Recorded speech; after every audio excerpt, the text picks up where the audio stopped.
Firebear. It's Tuesday night, so of course that means we're playing Remnant Shadow, our Star Wars actual play. Starting this week, at least I hope it's starting this week. I hope I'm not jumping the gun here. We are part of a charity event called Roll for Ukraine. I'm going to assume everybody knows what's going on in Ukraine. So if you wanted to make a donation, you could do the command in chat is !charity. This let's see. Sorry, I lost my place with my notes. The donate. The Facebook page drives your donations directly to United Help Ukraine. It's a charity nonprofit, provides humanitarian aid to citizens and refugees, and 99% of the money goes directly to helping. They only use about 1% for operating costs and that sort of thing. I'm not sure how long we're doing this, but I think we're starting tonight. From what I understand, from what Otter told me, it was going to be in the next 10 days. Okay. I'll double check that right here real quick. So that'll charity initiative for the next 10 days, yes. All right, so that'll be us tonight and next week for sure. Up to like Sunday, and then next week. But so anyway, if you'd like to help out, that'd be a great way to do it. I'll probably do another reminder for sure at the end of the show, maybe in the middle somewhere too. I don't know. Yeah, we'll toss it into a tangent in the middle somehow. Oh no. I'm terrified of what that tangent might be. Y'all will start into a long tangent, and I'll just mute you, and then I'll do it, and then I'll unmute you. I mean, that works too. That's fair. It would have worked good in our pre-game tangent.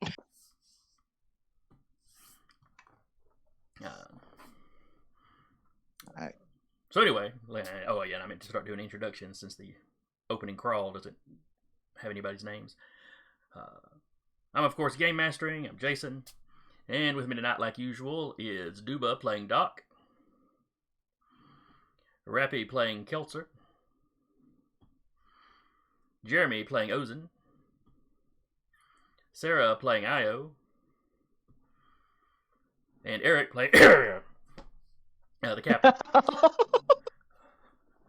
That is definitely one way to go about pronouncing it. Is literally how it's pronounced now, verbatim. Oh. Very, very phlegmy in the throat. Yep. It's like German, but not angry. Yeah. Then is it really German? All right, so we left off last time. You had taken the king, Groex, into the Rubicon, set him up in the bacta tank. We had figured out fully healing him was going to take a lot longer than frankly was possible at the moment. Yeah. But getting him up well enough that he can go to the peace talks, negotiations, whatever you want to call it, with the besieging kings. That wasn't going to take more than a day or two. I think we figured out. Yeah, we learned that they were stalling, and then Aida and BL went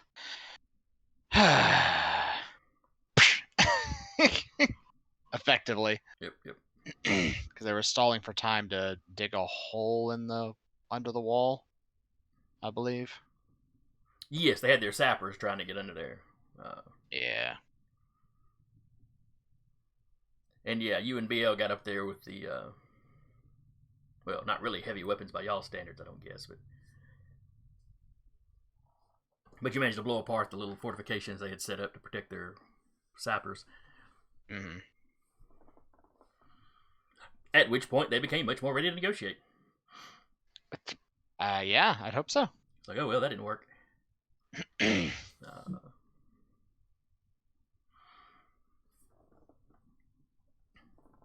Okay. So over the next day, The queen continues to negotiate via messengers the specifics of how this meeting is going to go down. Mm-hmm. Sorry about that. No problem. I have a very cool mug. I can't see I it. don't know if y'all can read it.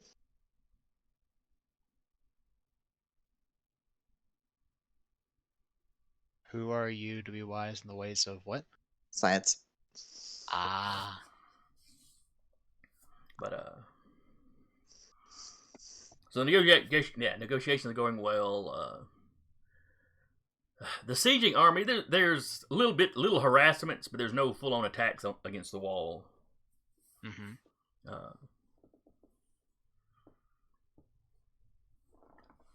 Some of the king's advisors take it as a good sign, Hopefully that means the kings are serious about the talks. Yeah. Is it just the kings talking by themselves? Did none of them send like envoys or champions or whatever? Yes, it's going to be the kings themselves meeting. Okay. Each of them will have a small honor guard with them. Okay. Well, I was gonna say Ozin would probably like to be part of that honor guard if that is at all possible.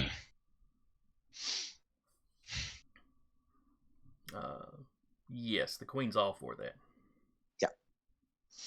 Magic fire sword go, brr. That and some of the crew have blasters, so that's always a plus. Yep. Mm-hmm. She particularly wants the captain to be there because he can explain that, hey, I just went and got this stuff and came back, and Yeah. Yeah. Here are the receipts.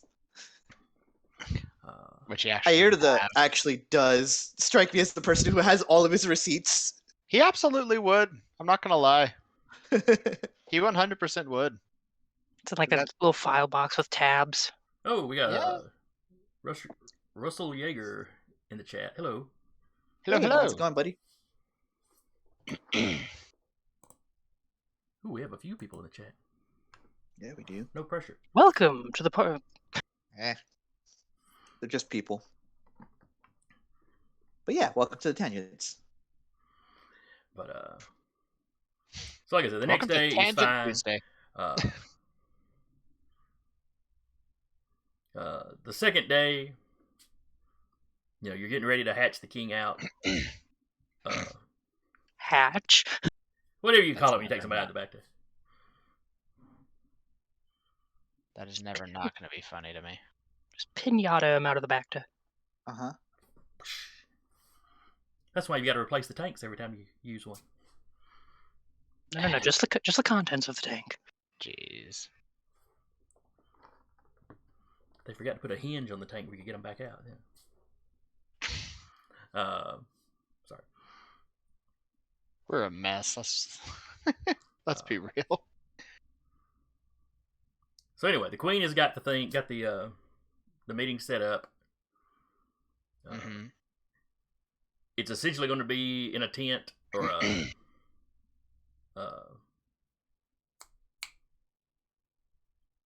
crap, I'm blanking on my words now. Like a large tent, pavilion. Was that a solid? Mm-hmm. Anyway, just a little ways out in front of the gate. Their forces will stay back so far. It's it's kind of the standard way they do such things here. Mm-hmm. It's Bronze Age, so Yeah. But it's far enough back that nobody outside of the honor guard and the kings themselves can overhear. But there's no outer walls on this thing, so people can see. To ensure that nobody gets treacherous or stabby. Mm. Yeah.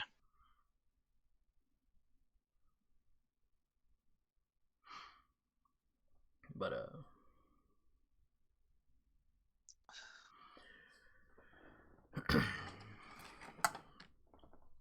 so anyway, each king is going to have 6 people with him. Mm-hmm.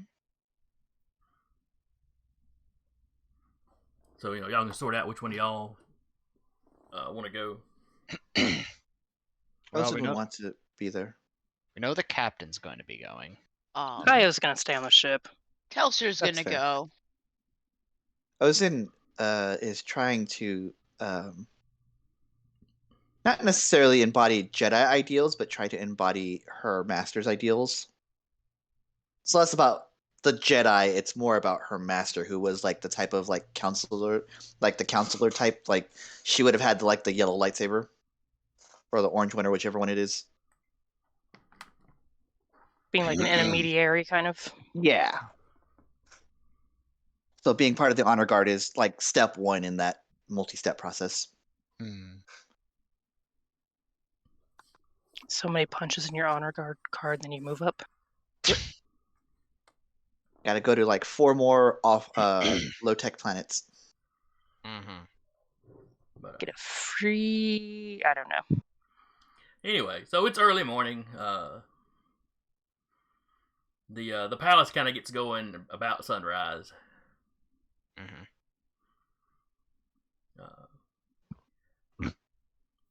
I don't know how much you guys have adapted to getting up that early. But given the way you travel and, whatever you'd call space jet lag, I imagine y'all are pretty experienced at syncing up with the local time. Yeah. Force sensitive and all that. Just syncing up with the land. So just as y'all are getting up, there's a shrill whistle from the cockpit. A shrill whistle being like our R2? astromech You're droid? R2, get it. Okay. I get up. Uh, Go run over, see what's going on. Too He early in the morning continues. for that noise. You get Alright, angry. You get angry R2 unit What noises. is it? What's wrong? What's wrong? What's wrong? What's wrong? You run in. He indicates. He kind of points you at the sensors. Uh-huh. And where he's been kind of actively scanning the area, since y'all brought the king. Well, actually, before y'all brought the king in. Mm-hmm. He points to one of the neighboring buildings, and there's a heat signature up on top of it. Like a humanoid-sized one, or several humanoid-sized ones? It looks like one individual. Individual. So someone's got like a high-powered rifle over there, is immediately Ozin's thought. But then he switches from, the infrared to just kind of standard visual, and you don't see nobody. Cool. And then he flips back to the, infrared. So does the As you do. infrared look like those things that we fought in the throne room? The basic outline looks like the natives. And the Troca y'all fought, in their basic design, they look like any of the other natives. Okay.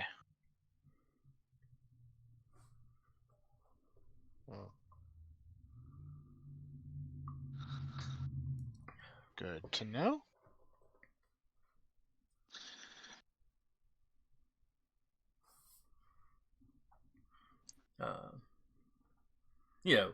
R2 lets you know he just saw it come basically like over the roof and crawl down on like this overhang.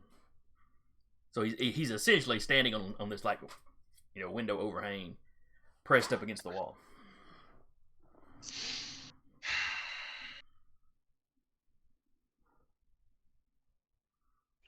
Right.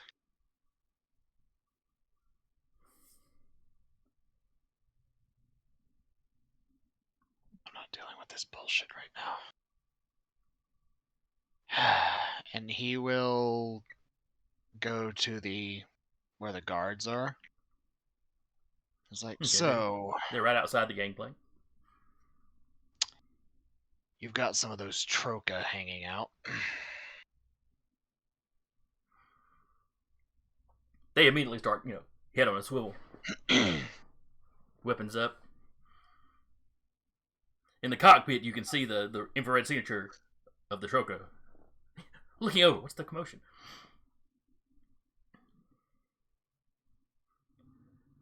The guard's like, how many? How many of them? Just one. One's enough. Try to pretend like you don't think there's a lot of them. Try to pretend you're not like making. Don't make it too obvious.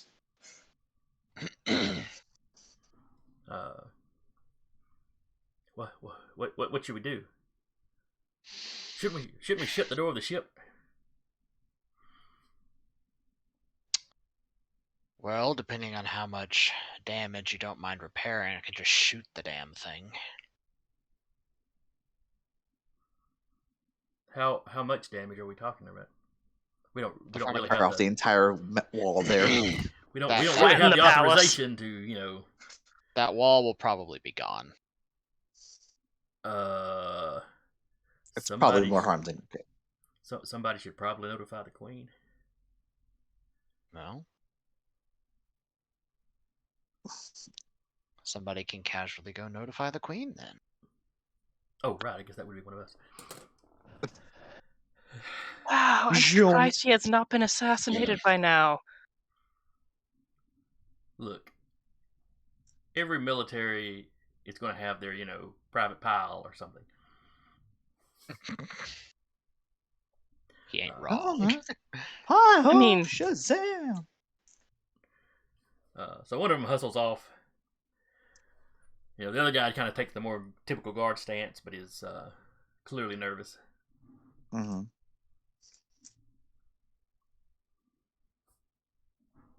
So he's over there on that building. Keep that Don't keep looking over there. You're just gonna make them move.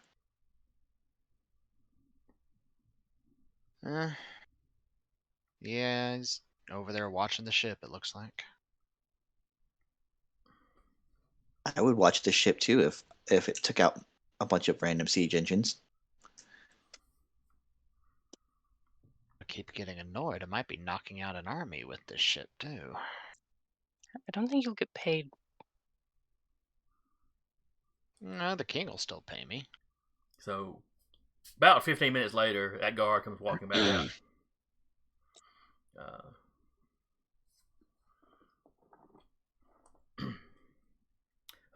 That building is used mostly for storage. The queen has said, do as little damage you can, but whatever you need to do. Oh, wonderful. Do we have any long-range weaponry on board that's not attached to the ship? Blasters, like we have at least one long blaster, right?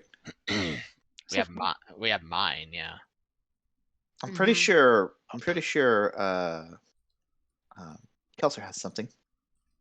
Could we just take pot shots at the guy and let him know we know he's there? Because then he's just gonna move around.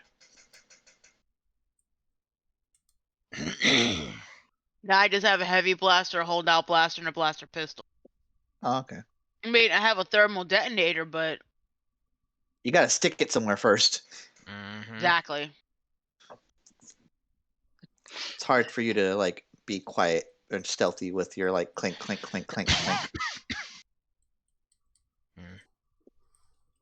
Well, basically it boils down to, do we want to run the risk of it getting away or go ahead and nix this in the bud now?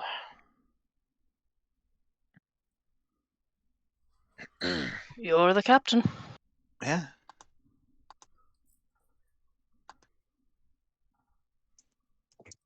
All right, what are we doing? He'll tell R2 to sync up with the gun so he can see so he can see through the infrared.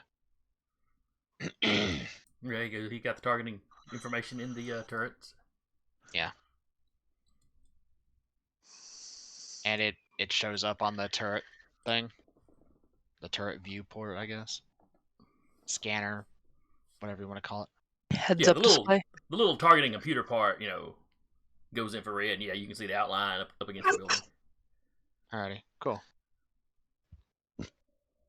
This will also serve as a warning to any of the others, I suppose. Yeah, and he'll flip the turn around and shoot it. As the turret starts to move, you can see the outline of the thing kind of look up at it. Nani? Nani? Yeah. As long as it doesn't move. I don't think there's much you can do to dodge a turret from a ship. Oh, sure there is. As much as you can dodge any kind of blast. Mm, If you can dodge a wrench, you can dodge a turret. yeah. Exactly.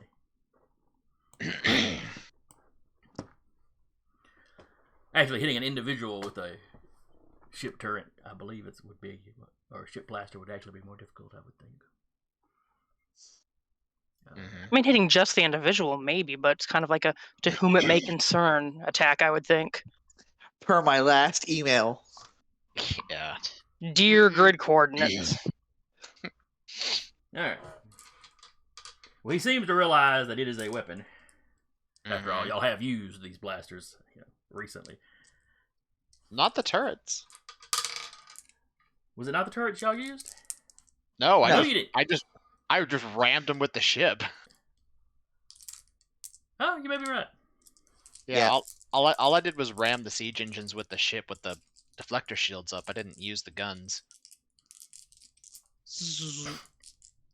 Well, that's a weird twist. Yep. I got a 27 for the fire control. I'm sure the guy's fine. So he got a 22, but what is he adding that to? I might have actually dodged it. Holy shit. Or Let's say that is my luck.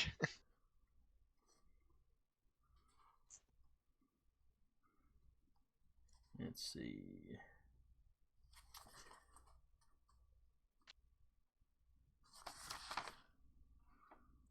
I'm trying to see if they had the because that's combat difficulties for a person. Let's say my question would be would it realize that this was a weapon that's getting aimed in its direction?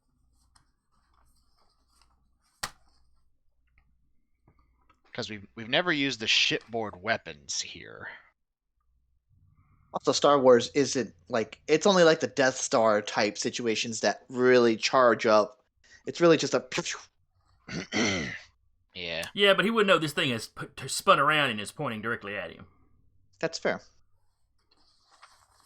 You know, they have. Remember, this planet is primitive, but it has had contact with the outside. All right, but it is point blank basically. So the difficulty is only a 5. So we equaled out. Beats it.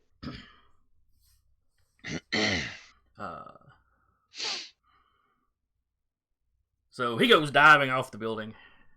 That section of the building. Well, roll your damage for the blast. With the rubble Did collapsing. Did it actually hit him though?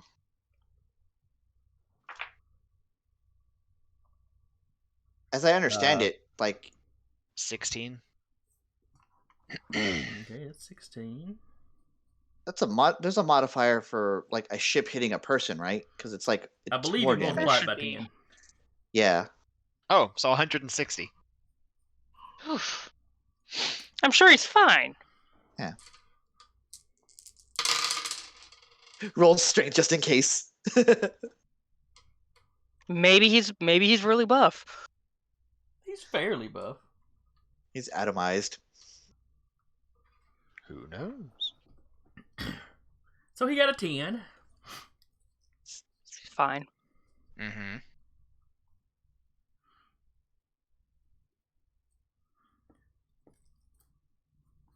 Probably send what's left of him back to whoever sent him in a box. Yep, With the flag on it. So that's like 14. So you beat him by like 14 times. Uh-huh. So he's mortally wounded. I mean, you know.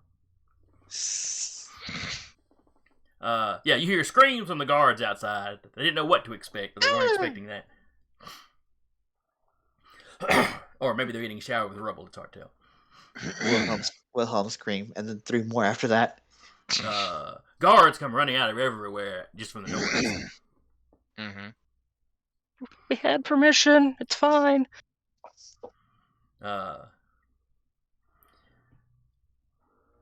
So what they wind up finding,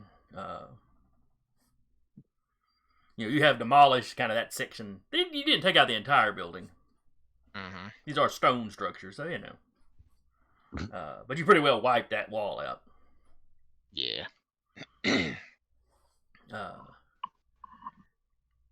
Digging through the rubble, they find part of the Troca's body. About half, basically the upper half of the chest and up. And it's just kind of, it seems like you may have atomized everything below there. Okay. Even the part that's left is kind of burnt, kind of crispy. Just from being so close to the blast. Yeah.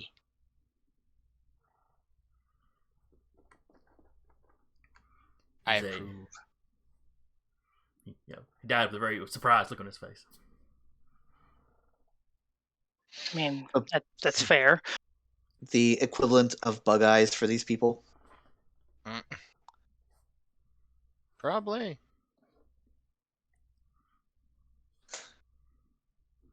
The guard's sitting there kind of just poking at it. Before an older, maybe a sergeant or something, comes up and starts bellowing orders to get, stuff cleaned up.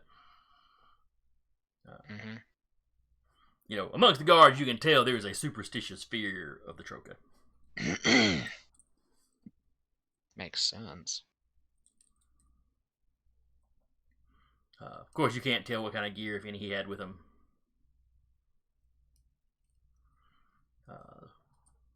Though you know that they don't carry a whole lot with them because they,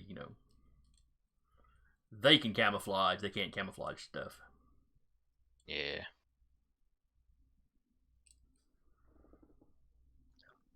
They were smart to have just coated the entire outside in the red stuff. Yeah, There's only so much of the red stuff they can make quickly. Remember, the folks around here have Water sprinklers. Or run into the Troca in a very long time.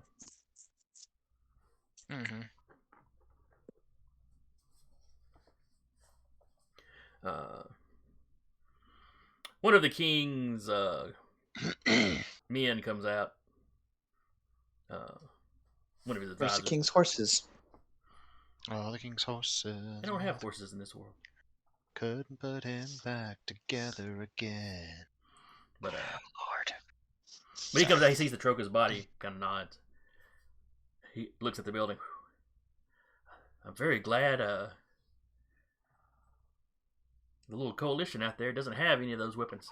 I don't think our walls would hold up for very long. They wouldn't. That says he just states matter of factly. He's like, it wouldn't.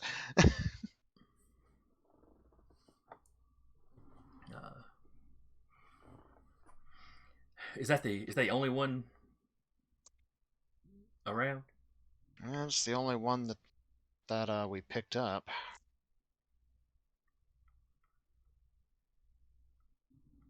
How have you learned to see the Troca? They might be able to be invisible, but they can't hide their heat. So you just shot at the warm spot? Not something that your technology can reproduce. It's one of your devices. Oh, I see.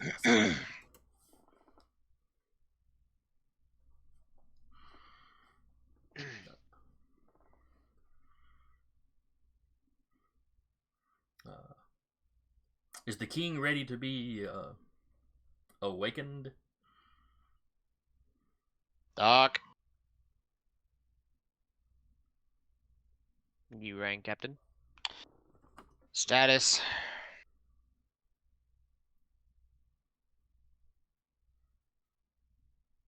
Doc, given the current schedule, y'all were planning to hatch him out in about an hour.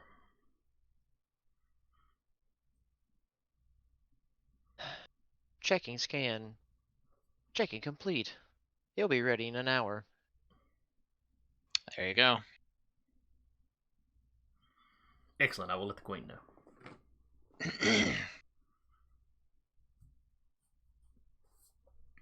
And then he hustles back into the building like he doesn't really want to be outside around those things. And you see a lot of people kind of, glancing at rooftops,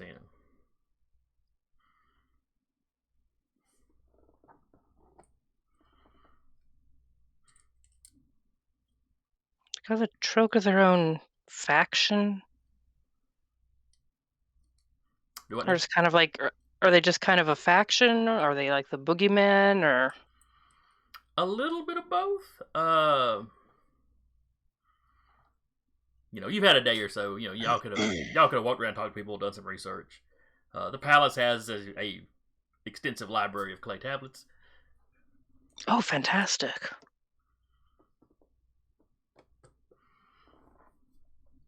Not at all fantastic. No. Cuneiform's a great way to record things. Yeah, especially clay tablets.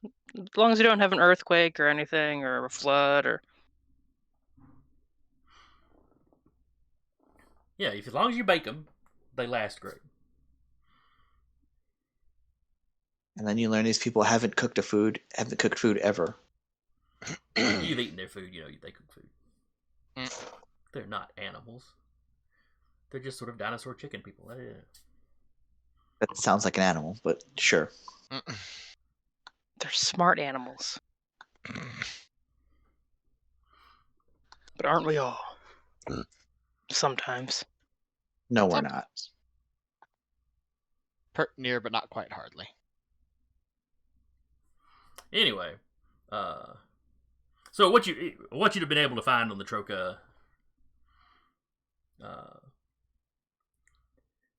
they are, in your words, you'd say they're a subspecies. That's not exactly how the natives think of it. They think they're, touched by some force that gives them their camouflaging abilities.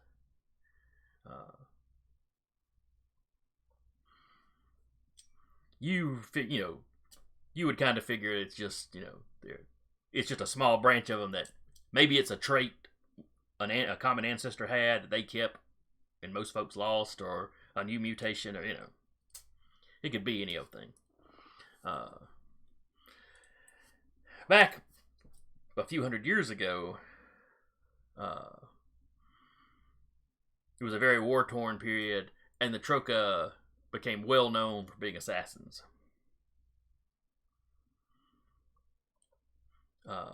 At the time, at the time they were another nomadic tribe, because a lot of the fighting was between folks in the cities and the tribes kind of raiding them, and that typical sort of stuff. And at one point they were just another tribe, but once they started doing the assassinations, several forces had ganged up on them and kind of, for a little while, thought they had wiped them out. But they've survived, apparently in secret or in hiding somewhere, and basically been working as assassins ever since.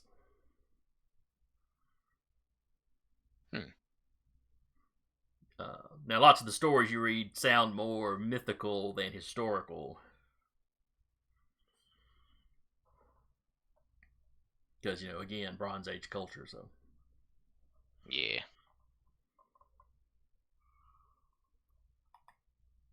But there haven't been any confirmed sightings of them in quite a while. And it's considered, by modern day rulers, it's considered very dishonorable to use them anyway. Dishonorable, verging on... Just really tacky. Yeah, and kind of morally wrong. Yeah, like not facing your enemies, just going behind their back kind of thing. That and the Troka are looked at as just flat out evil. in almost a supernatural sense. Okay. That's probably more of the mythology that's built up around him. But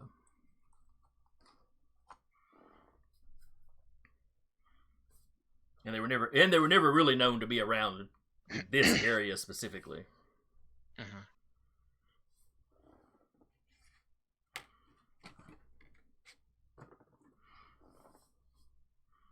Interesting. Mm-hmm. Would they have a reason to be working for any of these areas more than another one? Not that you can see. Once they lost their lands, they seem to have just worked kind of for the highest bidder.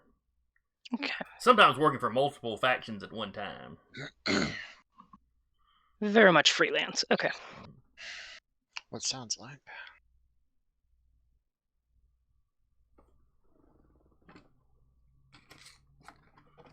Well, you guys have fun doing the honor guard thing. I'm gonna go hang out with R2. All right. You have fun. May I keep you company? Just me and the droids. Let's go. I do not sense that I will be needed for negotiations. However, if things go wrong, I will happily assist in putting the fluid back, if possible. That's a remarkably kind of creepy way of saying putting a band-aid on someone, Doc. He's been hanging around us for too long. Again, humor protocols are somewhat tampered with. Yep. All right. So anyway, another hour passes. Io is hanging out with the droids. Mm-hmm. What would BL's current orders have been? His orders would be to stay with the ship and make sure that nothing else gets in. Okay. So you've got some of the local guards kind of at the bottom of the gangplank. Or ramp, whatever you want to call it. Mm-hmm. And BL is like in the ship at the top of the ramp. Yeah.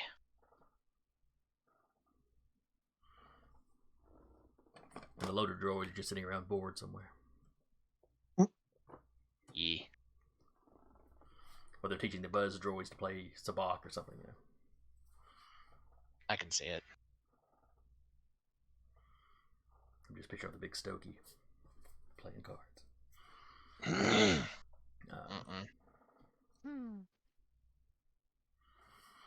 But an hour passes. It's time to hatch the king out.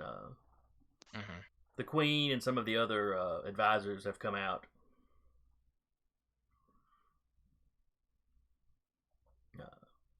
And you pull him out of the bacta without any trouble. There's not a long recovery time after that. He kind of lays down in the medical bay for a half hour or so. But they get him dried out. They get him dressed. They're very impressed with how much healing he's done. I mean, he's still in rough shape. But it's like it's like you're in an accident, the docs work on you, and they send you home. You're still banged up, and that's kind of where he's at. Okay. No open wounds, but plenty of wounds that are still healing. Yeah. But he can walk around. He can go to the negotiations. All right. Chicks dig scars, okay?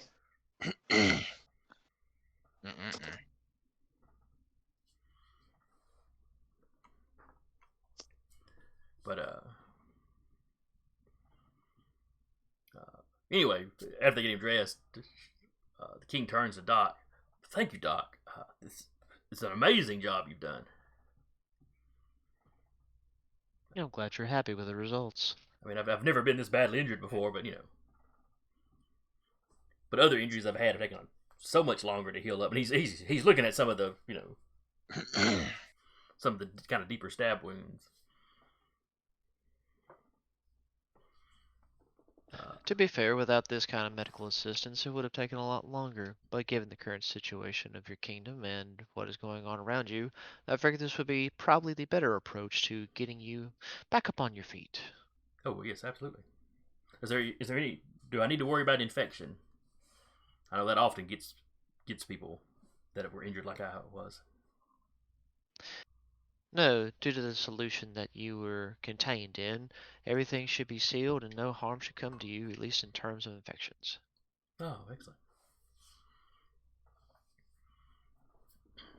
Truly, the world you come from is like magic. Indeed. And then his wife starts talking to him and filling him in on kind of what the last minute arrangements have been.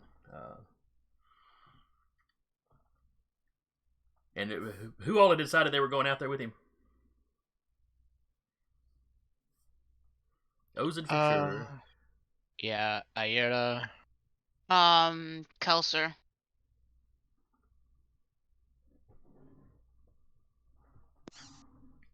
Our getaway slicer and droid just waiting.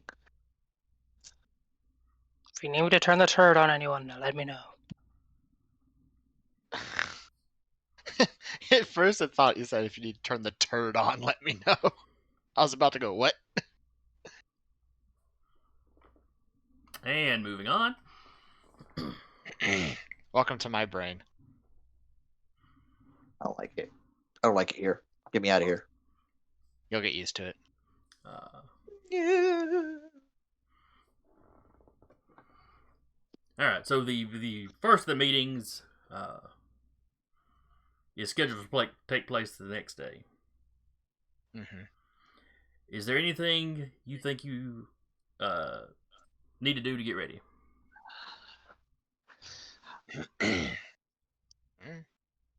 I get the sense that the only real Sith presence, or dark side presence rather, not Sith, is my captain, right? Yeah. I don't know that you would necessarily be sensing anything off of him. Fair, but it's more like I've sensed it before, so it's like I can remember that time. Versus seeing, say, an Inquisitor somewhere who's just coated in the stuff. Well, you don't necessarily sense the dark side in people, except when they're actually doing stuff. Mm.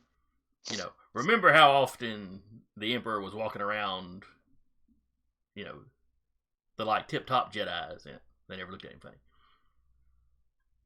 Yeah, I have a lot of problems with that in those movies.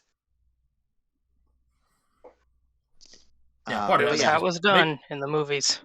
Maybe that's just the fact that all politicians are scummy, so they didn't pick up anything extra. Yes, that's kind of that too. But no, I'm more thinking because this influences how Ozen will kind of dress herself for this occasion.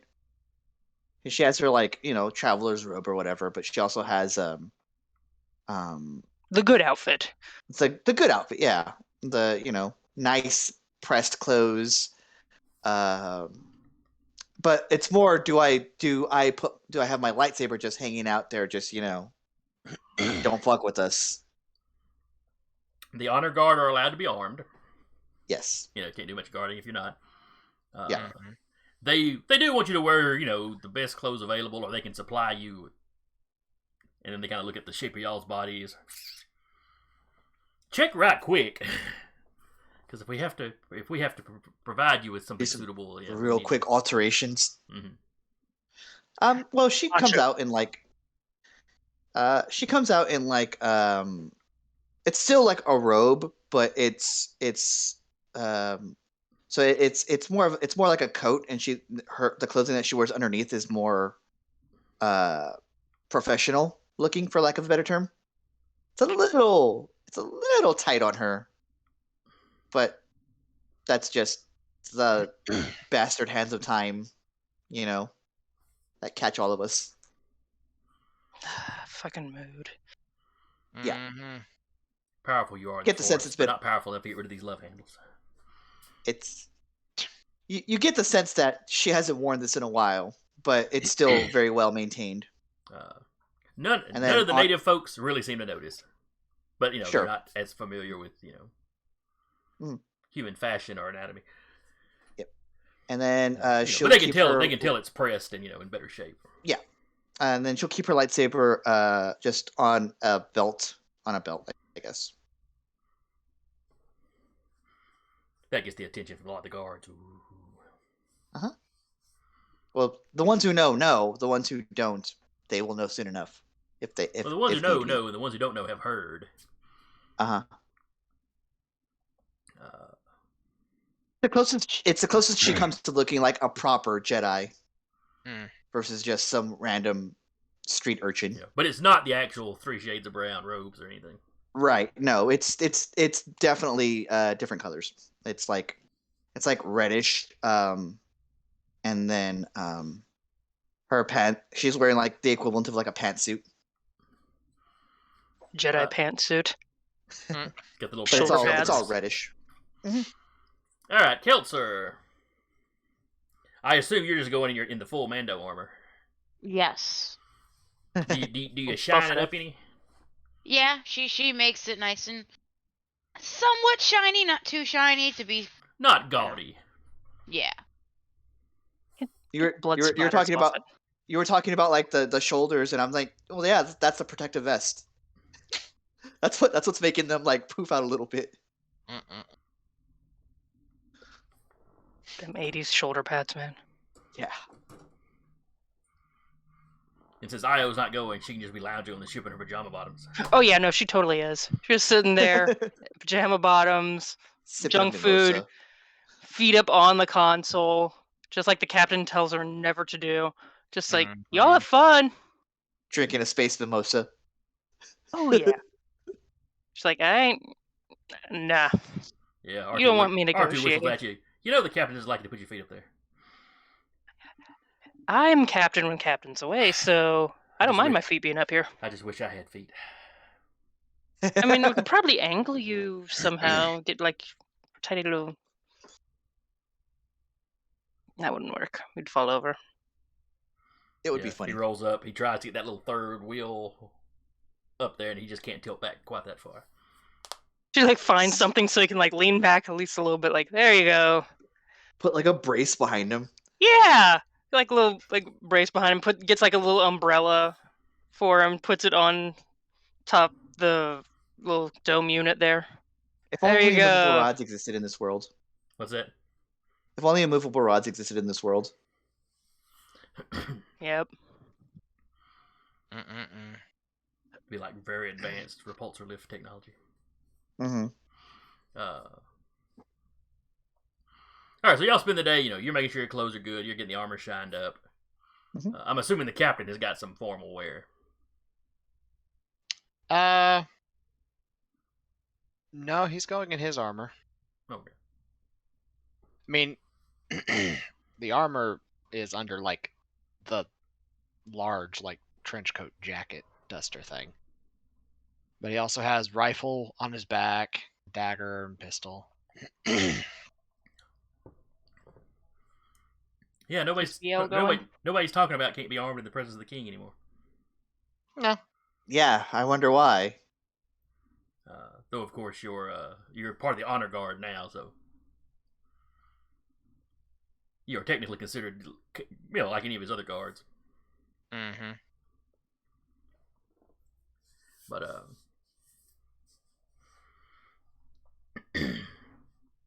so the next day rolls around. There have been no more Troca sightings. Though of course your ship can only do so much scanning. Yeah.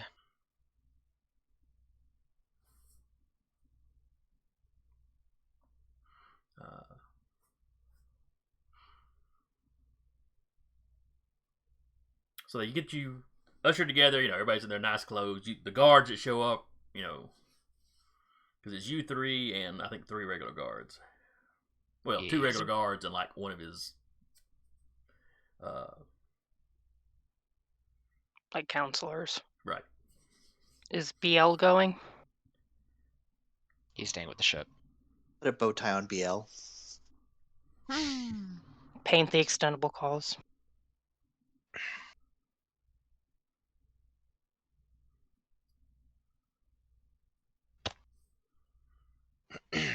What color would go with his overall green motif? Red. A nice yellow. Still go with the bright red? Maybe Red. maybe like red with yellow tips. Mm-hmm. Kind of like a French tip situation, except red and yellow. A little bit of glitter across his cheeks. You gotta contour those babies. Really important on a droid too. They don't have much to work with to begin with.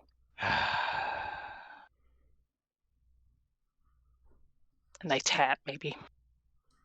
When the droid uprising comes, you'll be the first ones against the wall. It was worth it! Alright, so he's standing guard on the ship.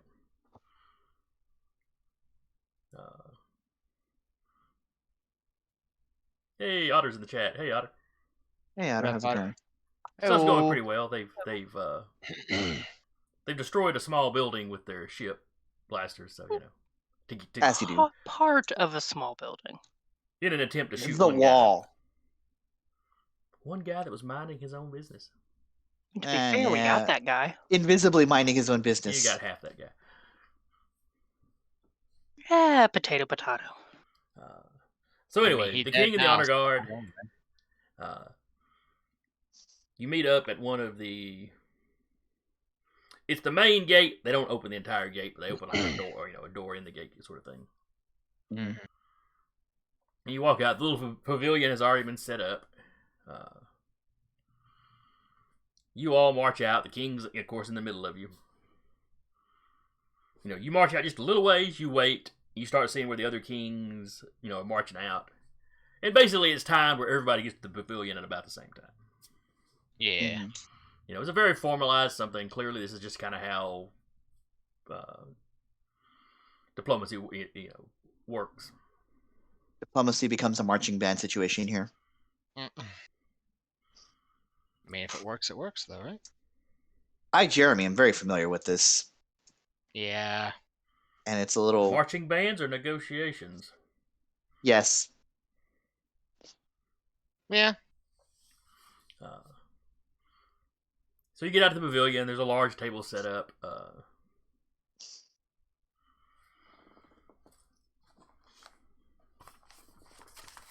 King Groex. He walks up. He greets the other kings.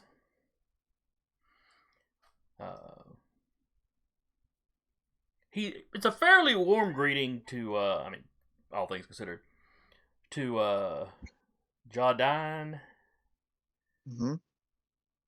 and Dronhar. That's what that right. It's a little cooler to Rudo Vanson, who, if you recall, was the one they said he had. His city and Ashmar have had a conflict within the last, few years. It wasn't a huge something, but.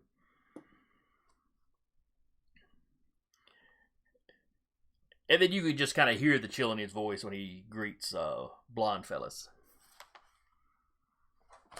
Okay. That's the one that everybody is basically talking about every time he's been mentioned.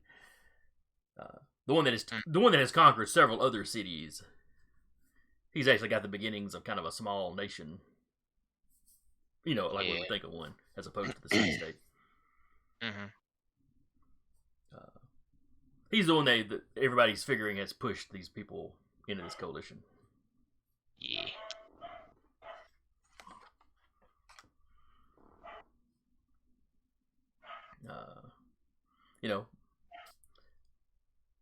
All the kings are in fairly formal wear. All the king's horses. Sorry. Now, Blonde and Ja are in like full armor. It's probably fancier armor than they'd wear in an actual battle. Though in both cases, it appears to be functional. The little extra decorative stuff doesn't look like anything that would get in the way. Yeah.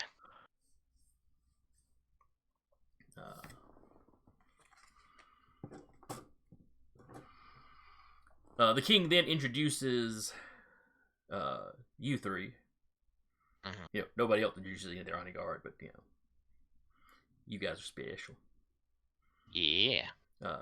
He introduces you as the highest ranking of these three. He introduces you first, the captain, followed by Keltzer and Ozen.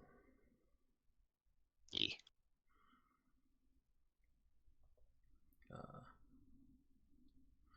One of the kings, Rudo, makes the comment, you're the ones that destroyed the siege works. Would you have preferred if I destroyed the army, too? I'm not complaining. War's war, Each side does what they can.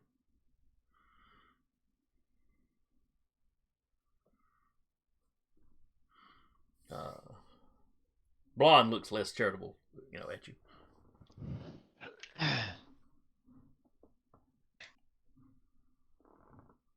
The captain looks about as impressed as he would be with a fly buzzing about the room.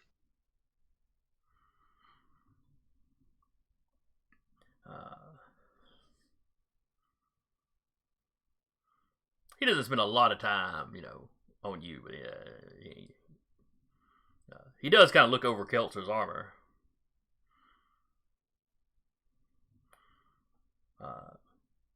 And at Ozen's lightsaber. Does he know it's a lightsaber? You don't know. You just know it. You just know he's looking at it. Maybe he's trying to figure out what it is. So she has the one there, and then she has like her electro baton on the other side, just in case. You like to have options. Yeah, always helpful. I don't like to go lightsaber first. That's rude. I like to be able to whack people and be like, stop that. No. Bad, whatever you are.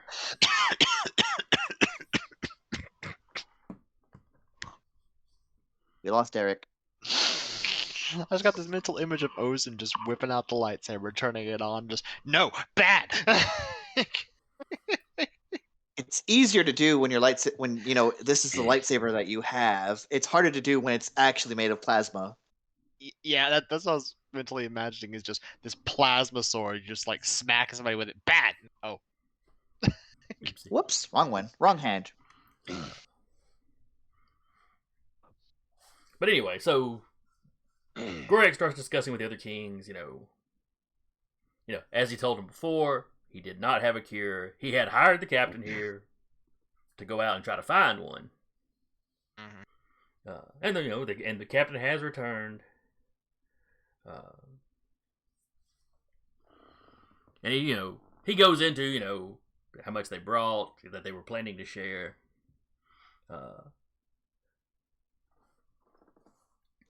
Ja and Dronhas, they're kind of not along. They have a look of kind of relief on their faces.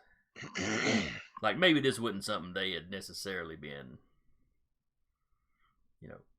really behind. Rudo looks less convinced and brings up the fact that, they had documentation with Groex's signature. Can I look at you said his name is Rudo? The one who's like really upset and uptight and everything? Rudo's the one that has had some conflict with him. Okay. Blonde is the one. Blonde is the one that was giving the captain the stink eye. Blonde is the one. Okay. Can I kind of like I'll look at like blondes, not blonde themselves, but like their men, to see if they feel if they got like that trigger finger thing going on, like there's a code word going on, and they're just like prepping for it. It's kind of like giving them the eye. Go ahead and give me a search. Let's see. Would it be search or would it be perception? Could be perception. Could be search. Well, search falls under perception, but yeah. Fair. Yeah, I'm gonna say straight perception for this one. Still pretty good for me. Yeah. 17 total. Okay. They are definitely on edge, but all the honor guard are on edge. They're all kind of watching the rest of the honor guard. Just making sure that they're not like they're watching everyone else. They're not just watching like our troop. That's mostly what I'm getting at. They're not like making specific stink eyes at us because their leader wants us eradicated for whatever reason. Well, all the guards are paying a lot more attention to you than to the other guards. Sure. Because they're all, supposedly on the same side. That's not to say that they're not watching the other guards. Because these are all individual, city states being represented here. Okay. Good to know. I don't have in my hands anywhere near my melee weapons, so they're kind of like I would say they're kind of like at her side, or like behind her back even, as she's just listening in intently. They kind of folded behind your back, military. Yes. Kind of pose. Yeah. The guards are mostly, essentially, basically standing at attention. None of them have drawn weapons, but None of them have a hand on their weapon. Correct. Okay, that's what I'm looking.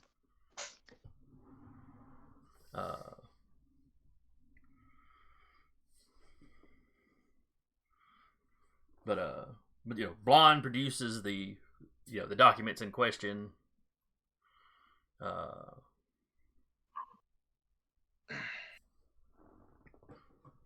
Groex, he immediately tells him it's clearly this is a forgery.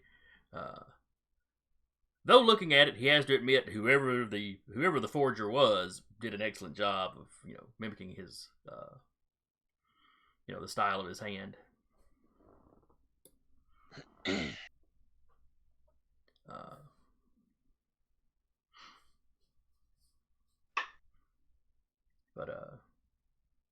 And the date on the stuff is way farther back than any of you showing up. Does he show it to us, or is he just reading it out loud? No, he has laid it on the table and let Groex look at it. Okay.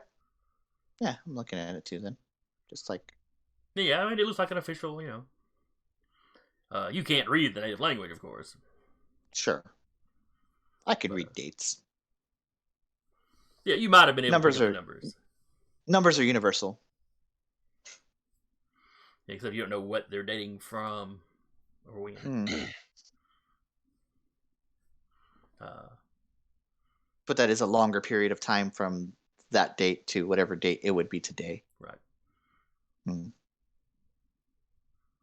Basically, each king essentially measures from the date of their coronation.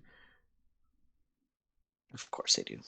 That isn't going to make things terrifying at all. Hey, the Egyptians did that for 4,000 years. Works fine.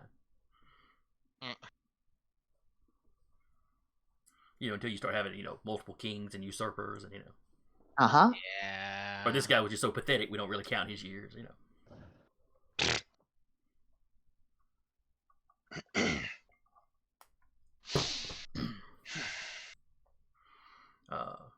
And some of the conversation you're not really keeping up with. Think of it like local, legalese.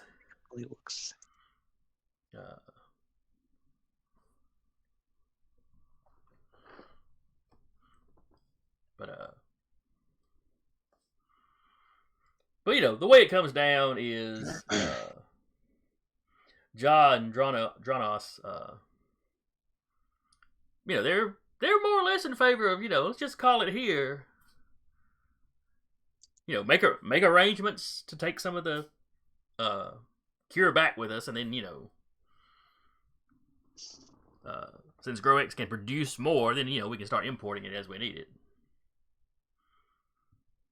Rudo is just kind of non-committal. We've got Peacekeeper, we've got Neutral, and then we've got I want to kill these people. Well, his thing is he thinks the king has probably had the cure for a lot longer. Undoubtedly the captain has just come back with another batch or more of it, or the equipment. Yeah, okay. That he's been sitting here hoarding it while their people are dying in droves. Whatever excuse he needs to, continue the war effort.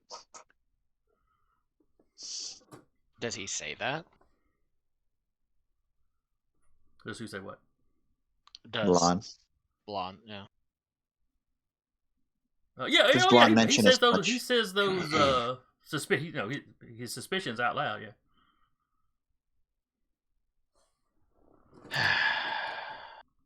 And who told you that? Well, it just seems logical. Doesn't? Well, yes. He gestures to the papers or parchments.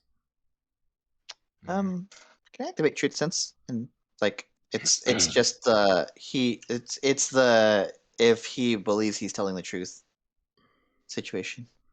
All right, and that was one that there was no roll for. It's contested. If he should so desire. Here, I'll get it real quick. I'll roll just so y'all won't know one way or the other if he might be Sure. up to something.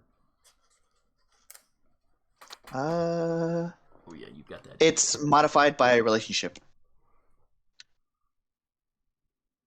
However they may feel about me. Well, sir, he doesn't like you.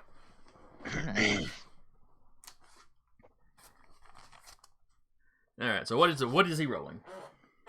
No, it's my role. It's just modified by relationship. Oh, okay.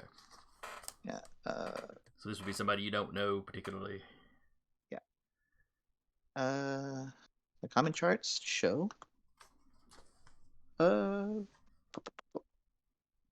is it?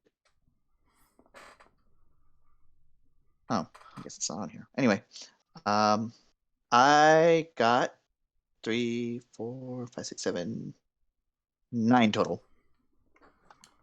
Okay. So I don't think that's requisite.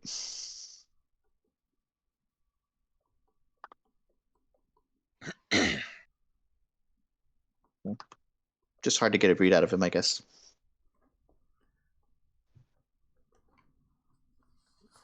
What was the modifications for the relationships? I don't think I've got that on my cheat sheets here. Yeah, I thought it was on the cheat sheets too. It might be on Force Chart. Yes, it is. All right. Let's see. There is one for close friends, acquaintances, slight acquaintances, met once, never met, but know each other by reputation. Complete strangers, but not of the same species. Complete strangers, not of the same species. All right, I didn't get anywhere close to that because that's a plus 30 to it. Fair enough.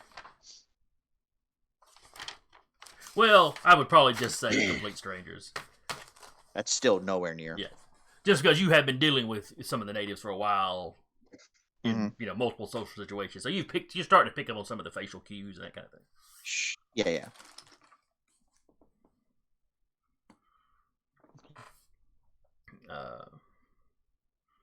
But they talk on for hours, debating this and that. By the end of the day, no actual decision has been reached. The stances I gave you previously are kind of where it still stands. 2 want peace. 1 you figure is just going to go whichever way everybody else goes.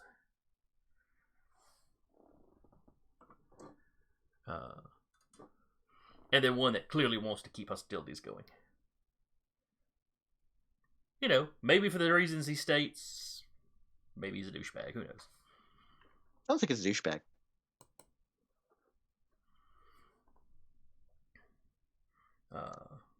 God, I wish there was some form of insight check in this world.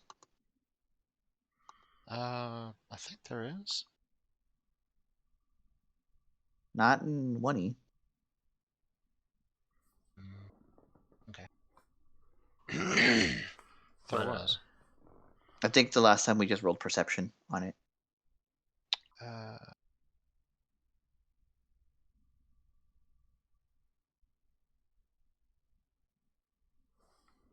Yeah.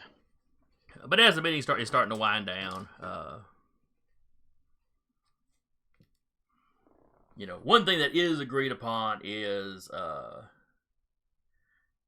basically a temporary ceasefire while they continue. They're going to meet again tomorrow. Mm-hmm. So that, there's an agreement. No, hey, no hostilities. While the meetings are going on. Blind complains that Groex is probably stalling. That you hear him talking about the longer we wait, the more likely he may get reinforcements from other people. Then he can just shut us out and not give us any of the cure.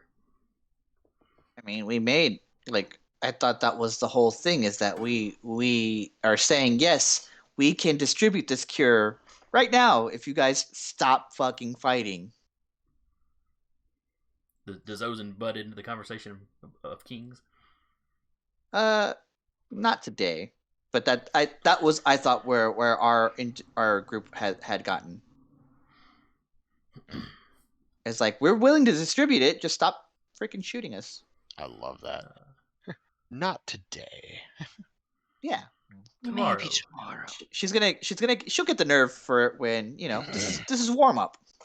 Yeah. But I know, now that I know we are coming back tomorrow for more talks, then we'll see as the space week goes along. Mm-hmm. But as you're preparing, everybody's getting up in that formalized manner. Mm-hmm. The kings all shake hands essentially. And officially agree to that the ceasefire will continue for tomorrow because the meeting.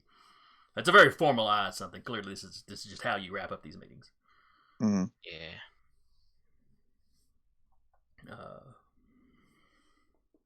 And everybody, much like everybody tried to get to the pavilion at the same time, everybody kind of starts leaving at the same time. Mm-hmm. But all of you are only a few steps away. Oh, great. When forms start rising up, almost looks like rising up out of the dirt. You realize with the uneven ground that they were just laying out there. More Troca. More Troca, or Spiders. is this bigger? Let's not put that evil into the world. But no, when they stand up, they look like the natives, just Okay. nude. All right. Mm-hmm. And they each seem to have been laying on their daggers. That doesn't seem Point smart. side up. Or flat. Flat. Like in some kind of leather sheaths. Okay, they have like some weird dagger-shaped indention on their chests. It's like a... No, they've got pouches like marsupials. Did I not mention that before? Oh, good grief. That would even be painful. That'd be worse. Yeah. Skin pockets are the worst. It's still uncomfortable. Well, they are dedicated assassins. Discomfort means nothing to them. Blood loss means nothing. Anyway, how many times we teach you this lesson, old man? Pulls out the lightsaber. Mm-hmm. All right.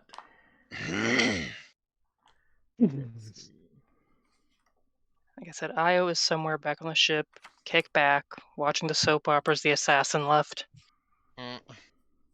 The unique thing about this snap hiss is that this one is yellow because she accidentally cracked open her master's lightsaber.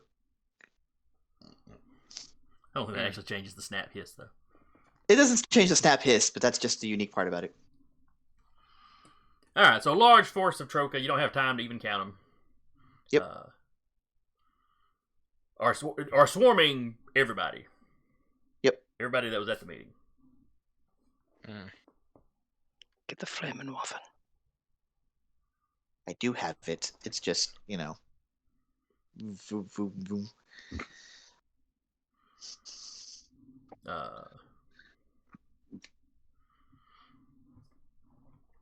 A cry goes up from all the other honor guards. The armies that are a little ways off in the distance. But they see from their distance, it's like these guys just kind of appear. Mm.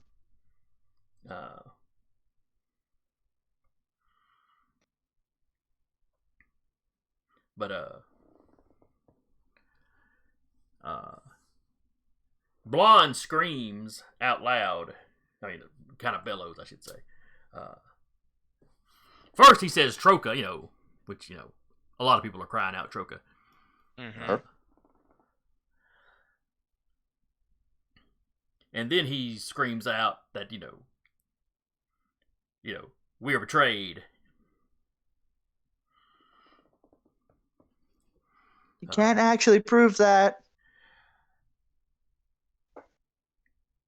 And some of his at first it's some of his forces, and then kind of the others start catching, realize something's going on, and start rushing forward.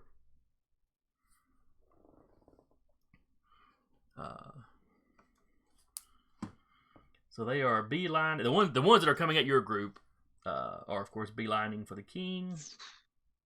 And you can see where the other kings are under assault too, and their honor guards are forming up around them. Yeah.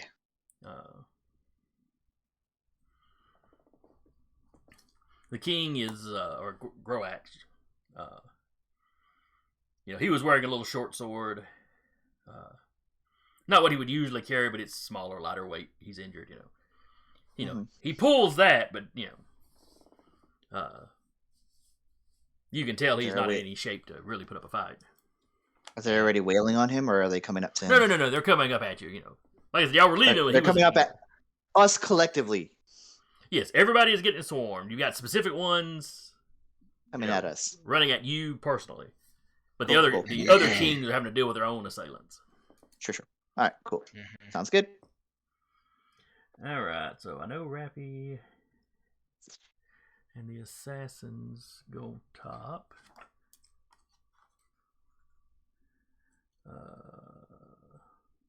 I will say that Io does have the comms open. Yeah. Mm-hmm. Like she did say, "Hey, call if anything goes happy." What is Io's dex? 3D. Okay, so her and Blonde are tied. She's not there. Yeah, but it might come in handy if you have to fly us out. I'm getting everybody's initiative is listed just in case. But how squashable are these Troca? Very. How squashable! I love it. No, they're like roaches. You stomp them, but when you pick your foot up, they just keep scurrying. Yeah, but if we stomp them for long enough, we can bring down the gangplank and get in the ship and get the fuck out. And then if they want to scurry after that, that's not our problem. Just bring down the gangplank repeatedly. It turns out they camouflage and they've got cartilage instead of bone, so they're very squishy. Ooh. Imagine if you had bones that were memory foam. I won't. Squish them flat, but they pop right back out. I need to write that down for an alien race at some point. That's some nightmare fuel right there. That's up there with the non-Newtonian slime that I had to fight a while back. I love those things. You have to hit below their AC. Yeah. I love it. Which makes them an absolute monster for high tier. What do you mean a 32 doesn't hit? What do you think it means? Means you have to nat 1 to kill it or hit it. Alright, so Doc, you were on the ship. Slashing damage just makes 2 if of them. Io's got the comms running through the ship, then you are aware of what's going on, but of course you're on the ship. Mm-hmm. So I don't know if there's anything you particularly want to do this round. No, he's just gonna be on standby. Hot exit holds a blaster rifle. Hanging out the door.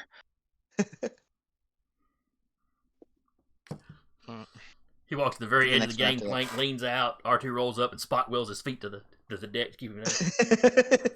I'm a healing droid, but That just means I know where to shoot you.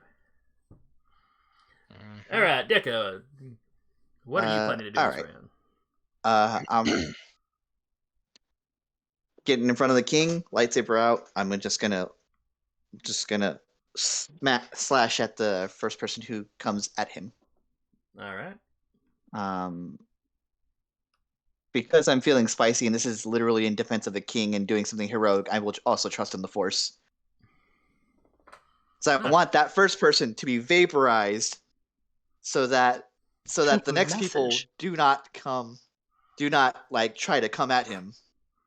So you're trying to use intimidation? It would be an intimidating display, but Ozin is using it specifically as in a heroic manner.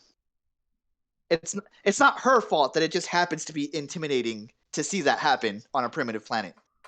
I just want to waste this guy so they know not to come up. Sounds like you're trying to inspire fear. It sounds like I'm trying to defend a king.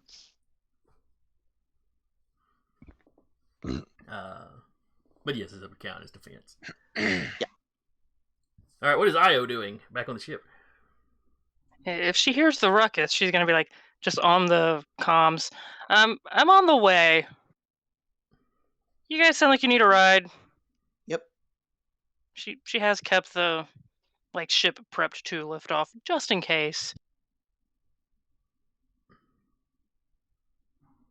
Do I need to do a piloting or anything? You have the piloting skill? Mm-hmm. Okay, then yeah, basic takeoff and stuff isn't going to require Could have gone better, but you raise the ramp, and you just can't hear BL telling the guards outside, I would step away from the ship if I were you. she's a horrible driver. Female I pilot. don't know that. What? BL's an old man. He's probably all kinds of messed up in the head. BL's also a droid. Sexist droid from like the 60s. You're right. He's a droid. He might be going organic pilot. Mm-hmm. All She right. will kind of over the comms. How do you want to handle this? With violence? Sooner rather than later. No, to her group. Do you want me to land? Do you want me to shoot them? Do you want me to hover menacingly? I'm not the captain. He'll tell her to keep an eye on the sensor to see how many Troke are moving around. Fly casual, got it. R2! Need head count, please. Because now that we've identified the heat signature of a Troca, he would have had Well, that. now the Troca don't show up any differently than any of the natives show up. Well, yes. What R2 was doing to find that first one was he was checking just the visual range and then checking the infrared. Could he overlay one over the other to kind of see where this one is in visual, or this isn't in visual but it's in infrared? He could ping. He could for sure ping the area they were in. Mm-hmm. To let you know which ones were which. Yep. Either way, probably keep an eye out to see if there's more out further from the group. Okay. If they're gonna have a second wave rushing or something. All right, then it's the assassins or the Troca. Same thing basically, but. And like I said, they're rushing forward. They're attacking whoever's in their way, trying to get to the king.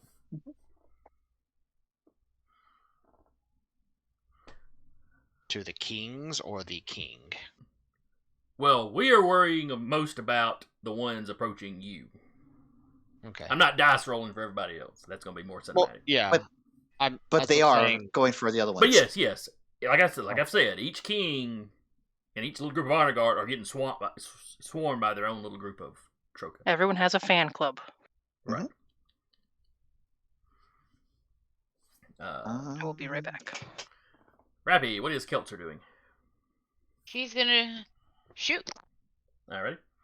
Well, and you're the first one that gets to actually do their action, so fire. Yeah, she's gonna shoot the one closest towards the king. Okay. They're coming from both sides of the path, basically. Okay, so the one closest to her, closest, like you know what I mean. Yeah. Okay, so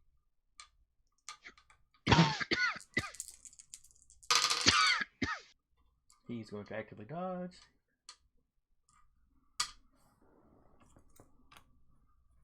So that's 12.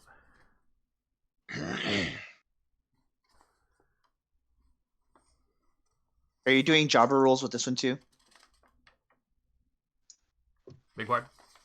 Are you doing like jobber rules with this one too, where it's like they get tapped once, fall off? Yeah. I got the minion rule is in effect. Yeah. 28. All right, and you're at short range. So that's different. So the difficulty is a 10. He rolled a 12 on his dodge. So you need a 22 to hit him. And what'd you get? 28. All right, you have hit him. Then roll your damage.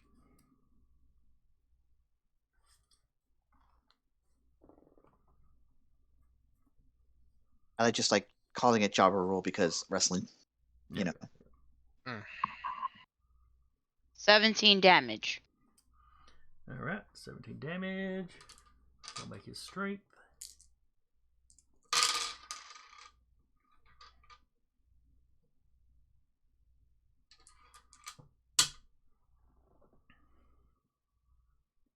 And he got 17 on his strength.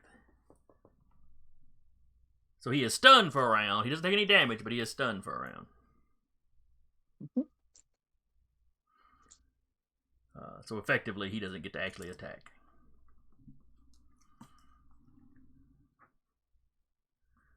Troca 1 is stunned. Alright, then they go. Alright. Y'all are putting putting yourselves in the way. The first one's going to run up on Ozen. They're running up with a dagger, yes? Yes, they've got daggers.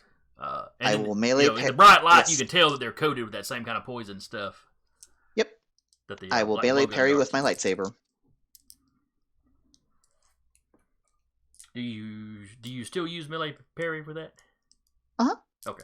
Well, I knew the actual lightsaber skill was different for attacking. They just can't do it they can't melee parry me, but I can melee parry them. Because lightsaber. Yep. Fuck, but it should be a pretty good roll. 5, 6, 7, 8, 14 plus 5 is 29. 19. Alright, he rolled a 27. Yep, that still hits. Alright, so give me a strength roll. Is this strength roll also doubled? Oh yeah, you trusted in the Force, so everything. Yes. Everything you roll is pretty well doubled. Cool. Ooh. Let's see, the blade was what that was strength plus 1 weapon, I believe. 12. 17 on my. Oh, I'm rolling another dice for my protective vest. 18. All right, you got an 11 on the damage, so. Yep. Your armor takes the cut. Yeah. You don't have to worry about the poison because it didn't actually penetrate. Cool. Yeah, the first one's done. The second one did that. Captain, you've got one running up on you. Alrighty. One of these days, I'll be able to get a 10 dice attack with the lightsaber. It's not this round. All right, he rolled a 16 to hit you. Were you actively dodging? Yes. Okay.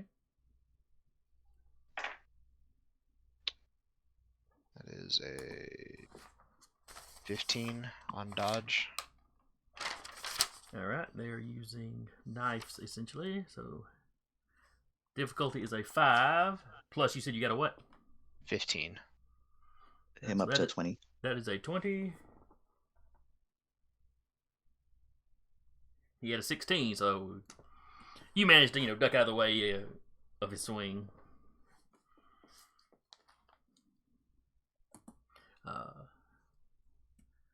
There's an eager look in his eye when he comes at you.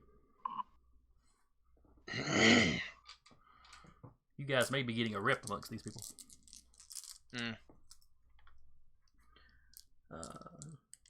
Keltzer, another one's coming at you.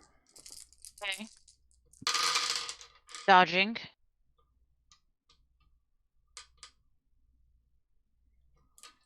Okay. You got a 17 to hit.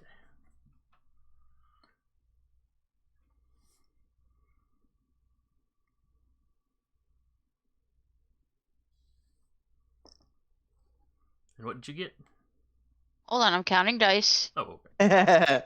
10, 16, 19. All right, that's 19. You beat him in the straight roll. Never mind the additional 5, just for the whip difficulty. So he missed.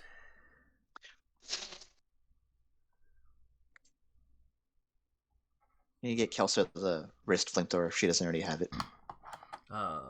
One of the honor guard gets stabbed. Mm-hmm. Not a lethal blow or anything. It gets him in the arm, Then he immediately starts convulsing. By next round, he will undoubtedly be convulsing. Mm. Yeah.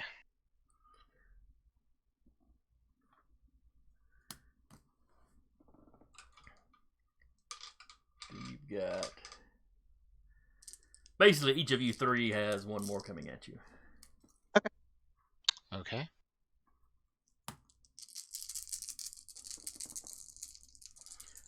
We'll start with Ozen. Melee parry again. All right. Don't forget you got one less dice now because you've already parried one. Yep. You got a 23. Yeah, that fucking hits. 5, 6, 7, 8. I got a 10 on my melee parry. All right. So 15. So yeah, that hits. Give me a strength roll. The strength roll is still agnostic of the penalties, right? Correct. Yep. Strength roll is 8, 9, 10, 11, 12. All right. They got a 15. So you were wounded. Ooh. You're still doubling your dice, right? Yes. Okay. Yes. Okay.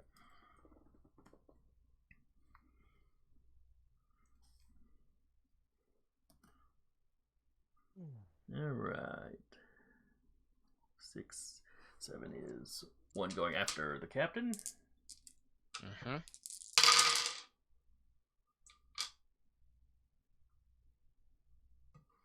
you going to actively dodge? Yep. All right. Remember, it's one death dice left, of course. Yep. They got a 13. 9. So, but that's 9 plus the 5 difficulty target they've got to hit. Yeah. So that is 14.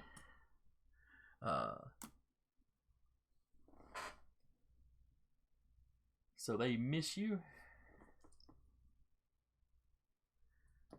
And then it's another one on Keltzer.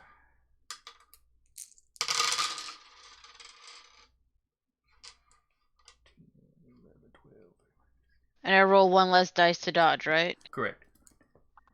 He got a 22, and he needs whatever you rolled plus 5.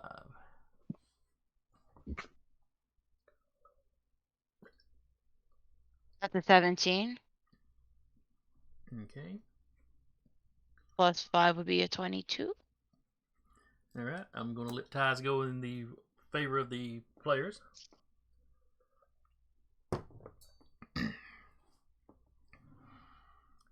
So you could feel I was about to say feel the heat off that blast, but he's using a knife, so that's really not going to work. There's just you see just a slight spark where the very tip of the knife just kind of nicks the armor. The armor you spent all night buffing out. Now it's personal. Oh shit. That's too late. I forgot to add the one for the protective vest for the last stab.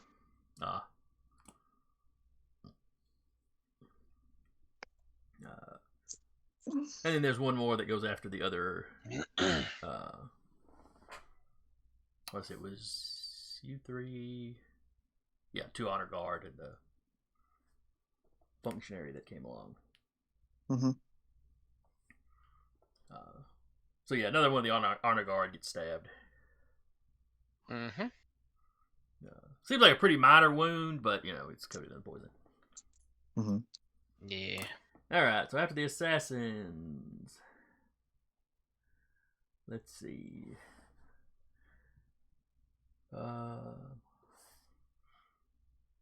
Off in the distance, you see Blind appear to kill one of them. Mm-hmm.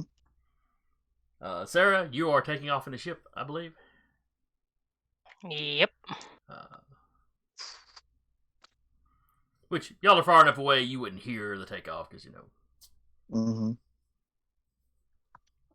because you're outside the city and the palace is kind of in the middle. But you are in the air. Next round you'll be showing up and interacting. Deca. Do we skip Ayrda, or is his dex worse than mine? Yeah, I got skipped. Yeah, why is he not on my list here? We don't know. You wrote the list. Yeah. You wrote the list. Yeah. Well, mostly I'm using the list from one of the previous lists. I just slotted a couple people in. All right, what is your dex, Captain?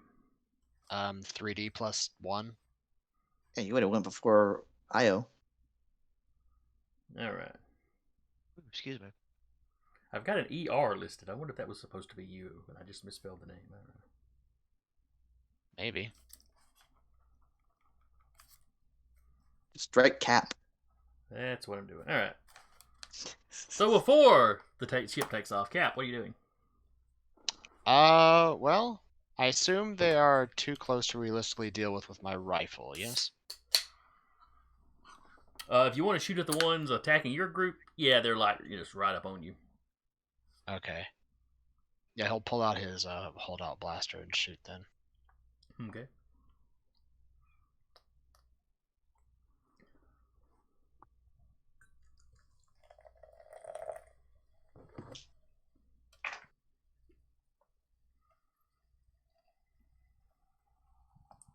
Uh, 22. Okay, this one's passively dodging.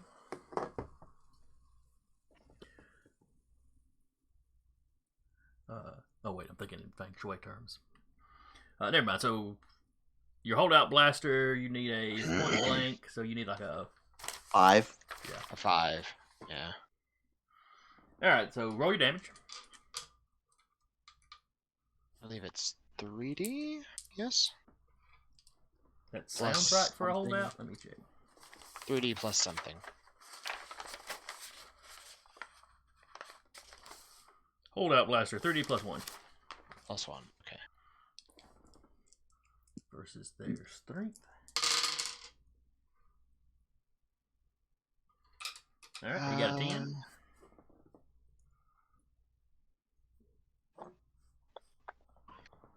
Me remembering I wrote that shit down. 3D plus 2 for me because of the plus 1 dexterity. So, 14. Yeah, they got 10. All right, so one of those goes away. Okay. Yeah, he's right up on you with those knives. Holdout blaster. I imagine. Is it hidden up your sleeve, or where do you keep your holdout blaster? I know it's concealed. That depends on what he's doing. If he Wrist wants pocket. to, well, if he wants to conceal it, he has a concealed holster for it. If he doesn't, then he has it on his hip. It's like, imagine that one that like came up on him was all like, "Rrr," like Reputation. Like he grabbed it to stop and just Up under the chin. yeah. So you vacate this guy's skull. Yes. It is most delightful. And then Sarah takes off. Then Ozen. All right. Counting for the loss of dice. What did I get here?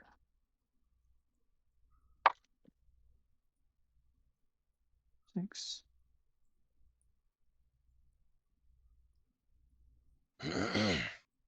25 total. Okay. For lightsaber murder. Well, he's definitely going to try to dodge that. No. No, logically, what he's going to try to do is parry that.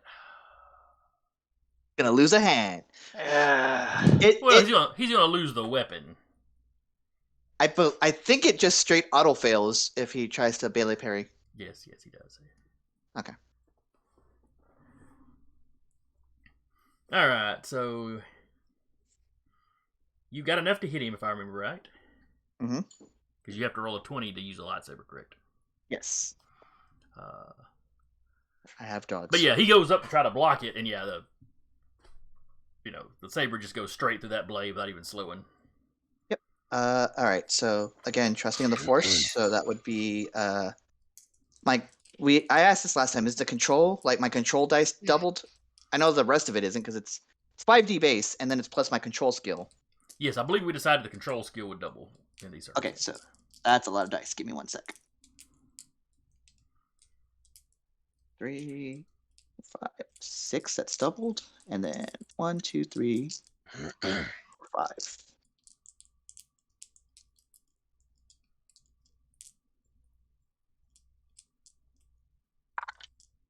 Oh, it's actually painfully average for what is that? 11 dice. All right, he's rolling his strength. 5, 10. He got a 12. 15. 20. 5, 6. 42. I could have stopped you counting when you said 15, but I knew you were rolling double the normal dice, so I was going to let you get the whole number out. Yep. I'm sorry, but 42. Yeah, that's painfully average. It is. It is for. I had a lot of 3s and 4s in there. Yeah. So, like I was saying, the saber goes straight through the knife blade without slowing down, and then straight through the guy behind it without slowing down. Now, he's standing far enough back, he didn't get like a lot of torso, but yeah. It's mostly the wrists, because she's like disarming. Literally. Yes. Well, at the angle, I'm thinking it probably came through like that and at least hit, way up on the arm. Yeah. And he screams and falls aside, and he's flopping around. Yep. Losing blood and quickly. It cauterizes it. There's no blood. There was blood when Obi-Wan hacked the limb off in the cantina. Not a ton of blood. But... It's a heat saber. I mean, it decapitated a guy and there wasn't blood spurting out of him. Okay, you make a fair point there. But yeah, she does that, and like he crumples, and now she's like, "Back off! This is your last warning." And she just now realizes the lightsaber's yellow, but she doesn't. She's trying not to process that yet. Oh wait, sorry, wrong one. Let me swap these out. All right, here we go. It would just be like a flip. We don't have time to unpack that right now. We don't have time to unpack that right now. Yeah. We'll do the only healthy thing. We'll stop it down and pretend it doesn't exist. Yeah, bottle that shit up. Isn't that part of being an adult? Yeah. I mean, yeah. We're all a bunch of depressed 20 to 30-something-year-olds. Mood. To Wish be I a was a 30-something-year-old. Mood. Sorry, Cap. But anywho, all right. I can Doc, roll command off of that if you would like. But Doc, you can yeah. feel the the ship starting to take off. Oh, fun. I know we're in for a good time. Should have probably called it over the comms, too. Yeah. So is Doc going to arm himself just in case it's necessary? Yeah.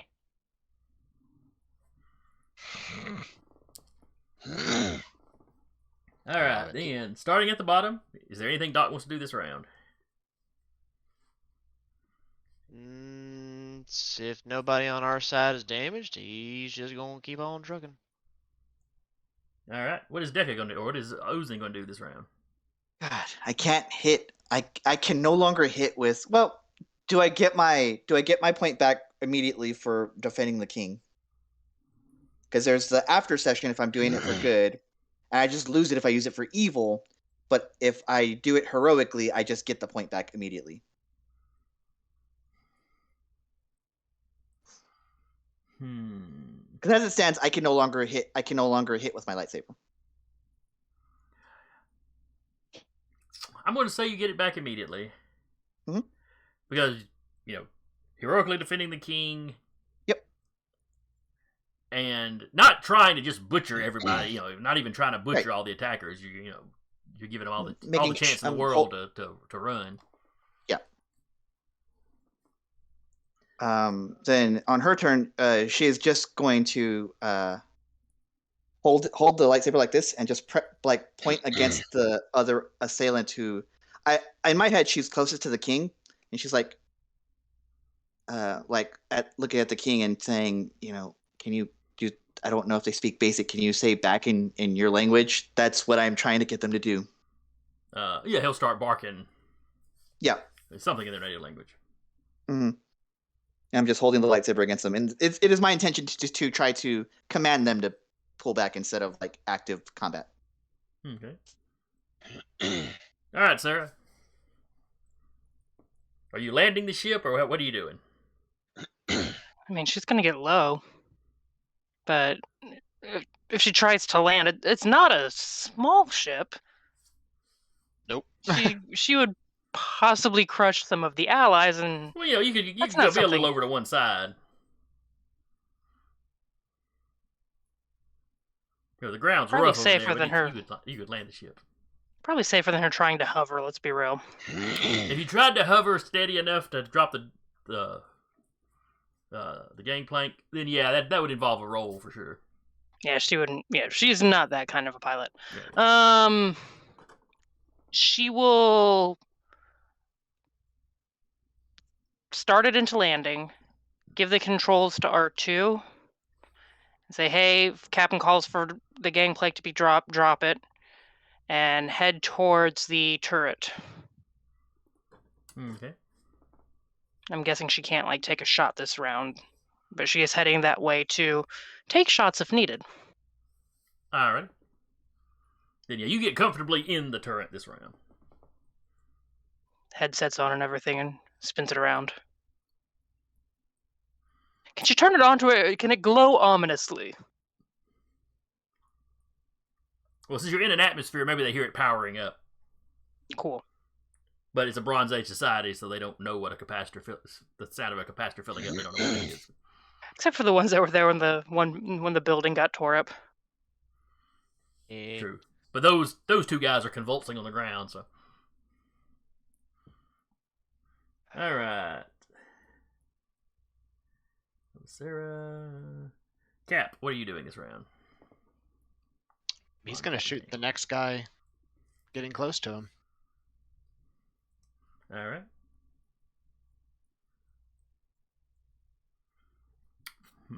The assassins.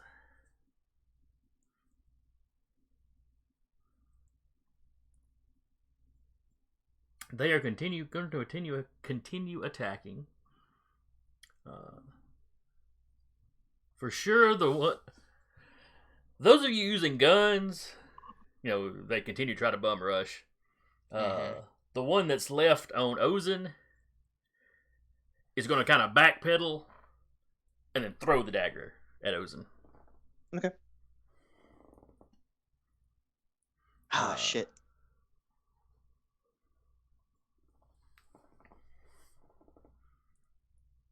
And then, what is Keltzer going to do?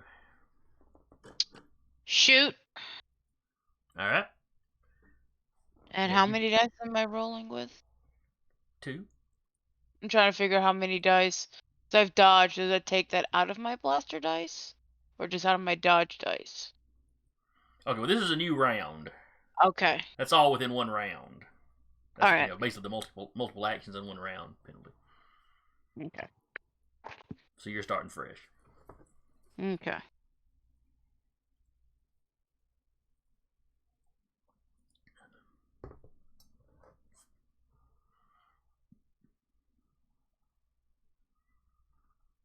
Holy smokes, we got a lot of people following us.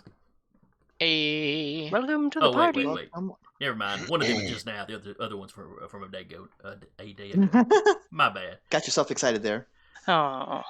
I mean, still though. Well, I saw Love to something. have you I here, saw though. something move over there, and then I thought I saw it move again. So multiples. No. But Still love to anyway, have you here. Anyway, we're happy to have Errant Sputnik with us. Oh, hi. I know think that I've seen person. that name Hello. before. Yeah. Welcome to the show. Yes. They cannot speak until 10 minutes because of, but that's just Twitch settings, or that's our Twitch settings. But Yeah. happy to have you here. Yes. I rolled so- a 22 to shoot. All right. They're going to try to dodge.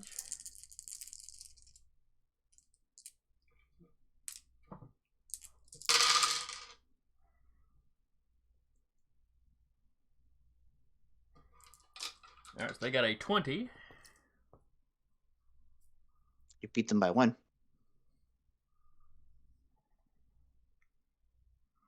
And you said you got a 21. You said. No. 6 and 6 and 6 is 18, 19, 20. 23. Oh, No, never 23, mind. Okay. Oh yeah, he dodged it then. Oop. Okay.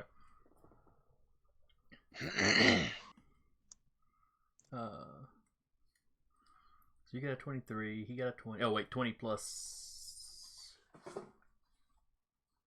You're shooting at point blank. So that's plus 5 though. So you needed a 25 to hit. Okay. Yeah. Okay, so he manages to duck under your blaster bolt.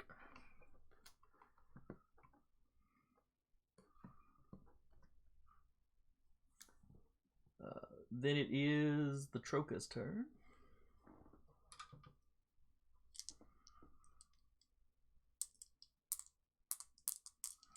We'll start with the one that just ducked into the blaster bolt as he tries to stab Keltzer.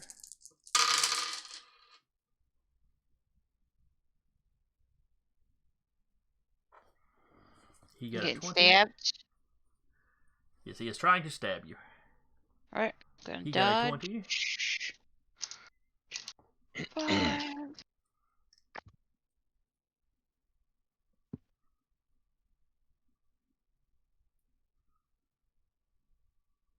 23. Alright, so Right. that is a 23. 23. Plus the 5 for the actual Mm-hmm. difficulty that he needs to hit you. So he needed a 28. He only got a 20. So yeah, he fails.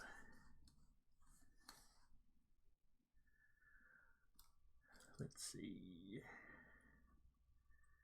The captain had killed 1. Ozen had killed 1. Alright, so that's how many we got left. Alright, so the one that was stunned last round was a little bit behind his compatriots. And he is going to do like his other buddy and throw his dagger at Ozen. Oh jeez.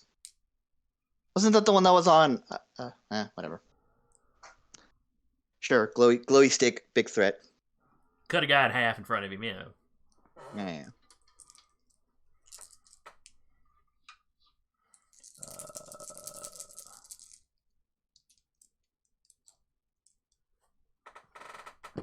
actually. I'm trying to remember something.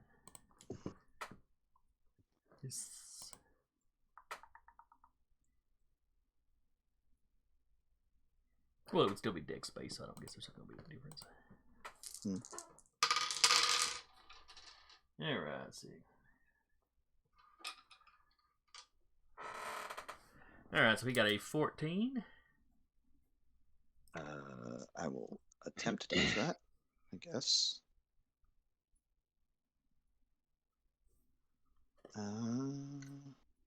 Oops. Yep, that hits. 7. Well, 7 plus 5. Yeah, that hits. Alright, give me a strength roll. Don't forget to add in your armor if you're wearing any. Yep. That's a pretty good roll. That's what I've been forgetting to add is my armor. That's fine. 16 total. He got a 21. Alright. But that's not double or anything. So you are wounded. So I think you were already wounded? Yeah. Alright, so that bumps you up to incapacitated. Yep. Which in this system is not as bad as that sounds. It just sounds really bad. It does. Just because of the way later systems used it, I guess. Yeah. Alright. We'll go ahead and do the other guy that's throwing his knife at Ozen. Mm-hmm. I can't dodge this one. Oh, you I'm out of dice. You could always trust in the Force. How many dodge dice do you have? 2. Oof. And I am wounded, so I had lost 1. Now I'm losing 2. Alright, he got a 21 to hit. It hits. Roll me a strength roll. It just fucking hits. Ooh, he only got 6 points of damage. Okay, so yeah, I beat that with the. I actually doubled that by 10. Okay, so you're not stunned or anything. You're just unaffected. Yep. Whew.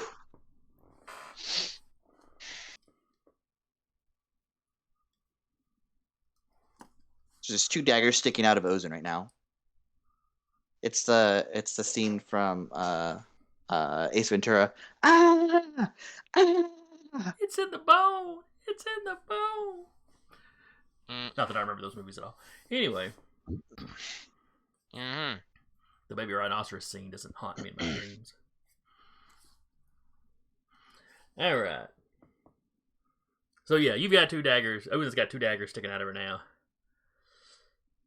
And you hear the king behind you, sounding sympathetic. Well, at least they did stay back. Still holding the. I'll pull the daggers out and pocket them with the lightsaber still out like that. Just.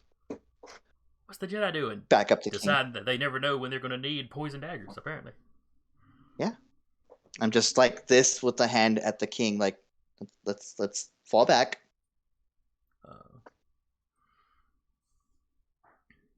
Yeah, well, I assume this whole fight is kind of moving towards the city wall, especially wherever the ship ends up.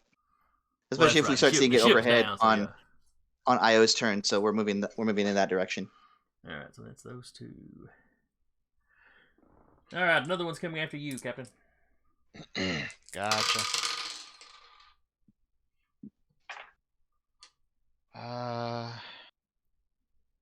Not the best. 31. Oh. Yeah, he hits. Yeah, he did that. Yeah, he rolled good. Yeah, that's rolling very well, is what that is.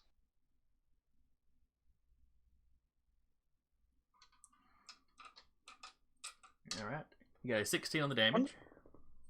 16. Yes. That's not so bad. Okay, so 3.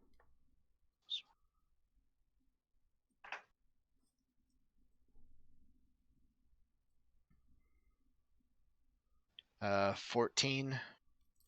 You need double it, Defense. so. All right, so he got 16. You got 14. So you're wounded.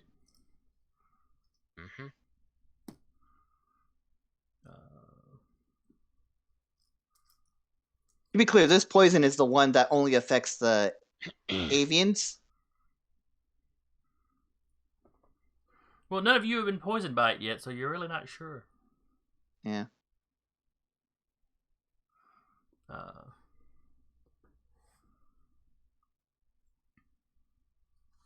But you'll have some clue at the end of this round. Stop it, boy. Jack. All right. Oh boy. So that's 3 of them have gone. Oh, no, because 2 on Ozen, 1 on Kelso. 2 on Ozen, 1 on Cap, 1 on Kelso. Okay. So 4 of them have gone. Mm-hmm. All right, so another one's coming after Kelser. Okay.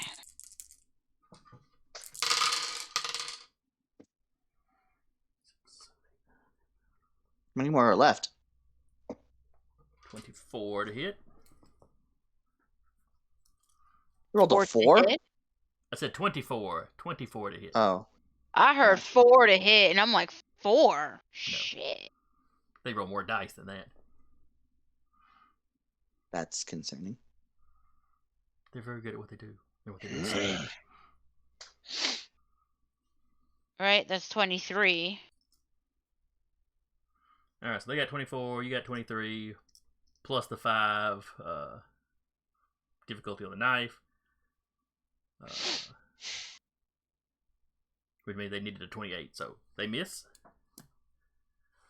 Another one goes after the captain.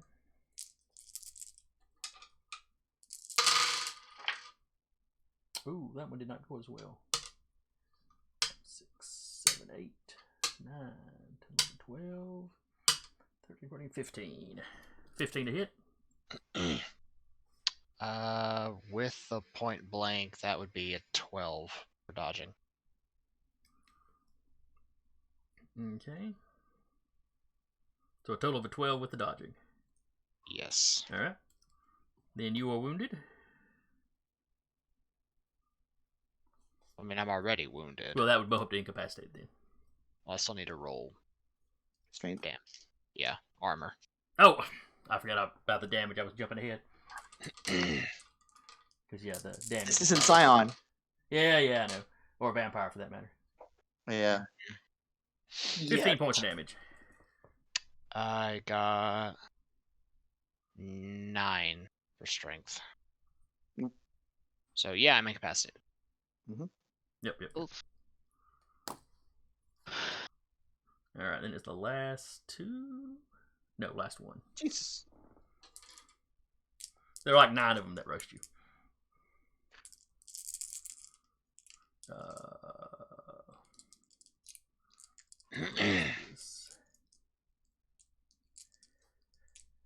Okay, the one that just attacked the captain had downed one of the honor guard. This is the other guy that took out one of the honor guard earlier. He is diving directly at.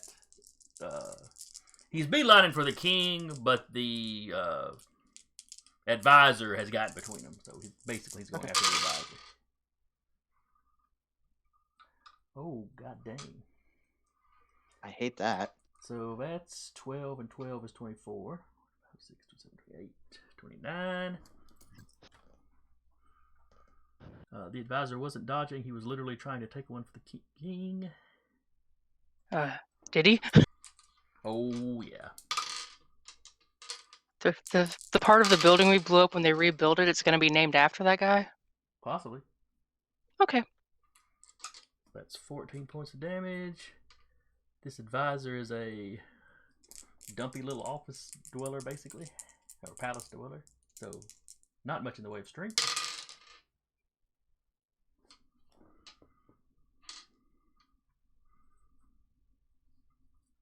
Yep, he takes a dagger and goes down. Yep, that's fair. The well, there's not a whole lot of papers, but the stone tablet he was carrying, falls to the ground.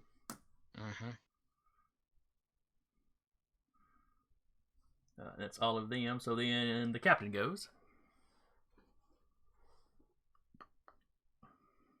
Well, captain is going to try to shoot one of them, but I believe I'm at -2 dice now. Yes. Oh, lovely. Okay.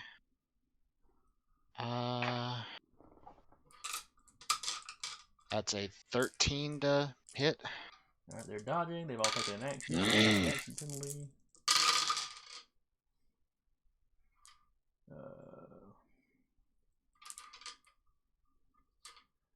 12. Yep, it dodges. Okay. Where's that plus the 5? No, you'd have to add the. Yeah. Yeah, still got to add the 5 to it. So it's a 17 is what you would need to hit. Yeah, I did not get that. Okay. I'd have to roll almost perfect to hit that. Sarah. Or I should say Io.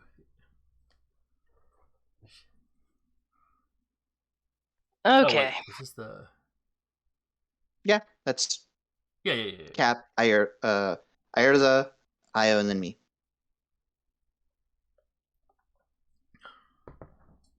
Or I think what's his name's in there somewhere, but whatever.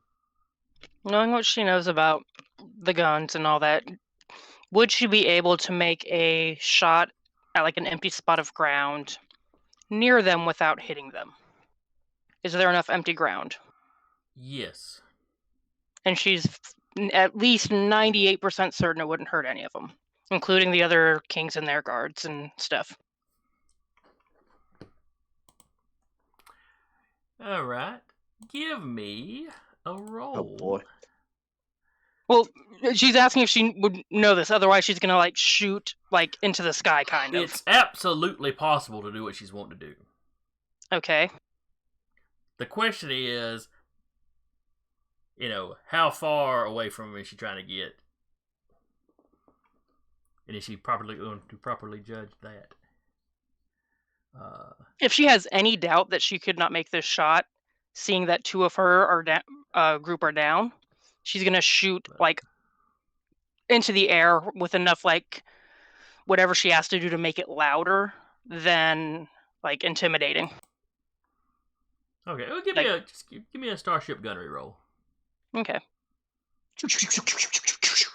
I was thinking, this Fire could be my close, laser. and then I looked at how much starship gunnery you've got. Like, oh no, this is somebody that knows how these guns work quite well. Never mind. She's hung out a little bit. Yeah.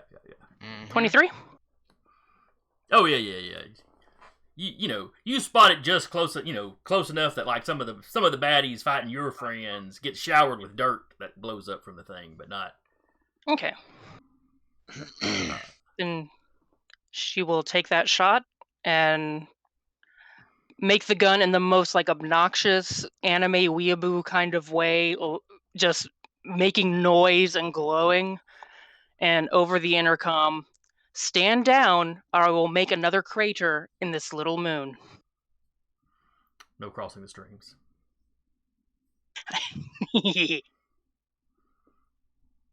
Just improving it.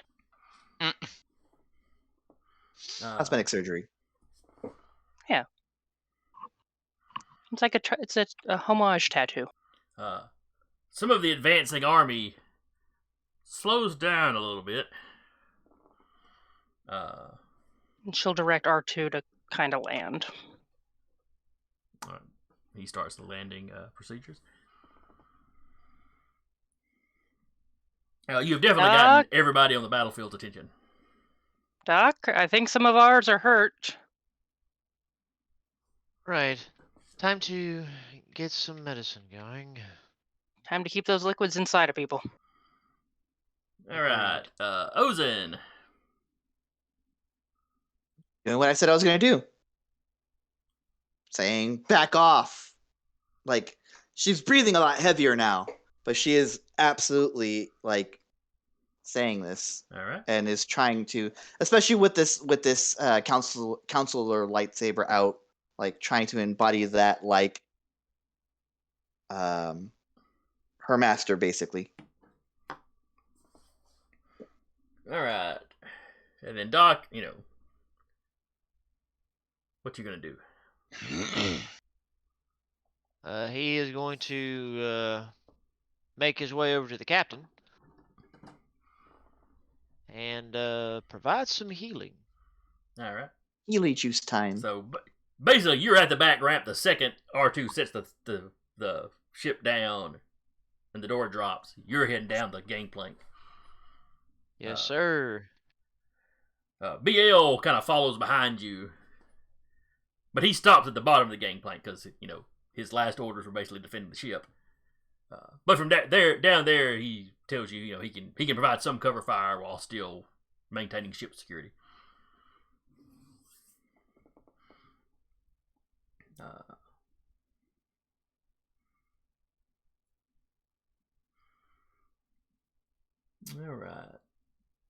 All right. Everybody who took damage from one of the daggers this round. Give me a strength check. Just strength, no armor? No, this is just strength. Your armor does not help you with poison that is in your veins. Yep. I mean, are we sure? Okay, just strength. Lovely.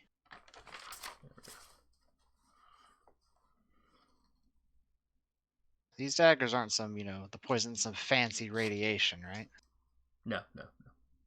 Okay. Me too, buddy. You gotta check. Me too. You gotta check. Now remember, the penalties for being wounded do not affect your strength rolls for damage sort of stuff. Yeah. All right, Ozan, what'd you get? 7.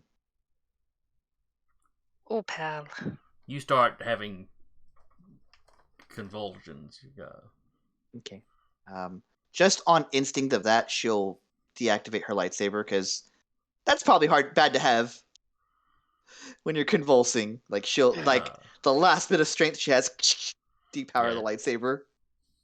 Captain, Don't if you let them go, they just turn off. Most of the time, yes. Unless safety for weed whacker. Unless they're specifically designed otherwise. I don't want to let it go. Fair point. Never mind. All right, Eric, what did you get? I got snake eyes. Oh, buddy. That's rough, buddy. So where Ozan is starting to shake, but is still on her feet, the captain hits the ground. There's a little bit of foam. Oh, buddy. It doesn't seem to be hitting him as hard as it's hitting the guards, though. Mm-hmm. So that was... oh, that's right. Kelter hasn't taken any damage. Yeah. Was Doc able to get there and heal, or was he just able to get there this turn? He has just gotten to the group. Gotcha. Because he had to walk out the ship and then over. Think of it kind of like double moving or whatever. Yep.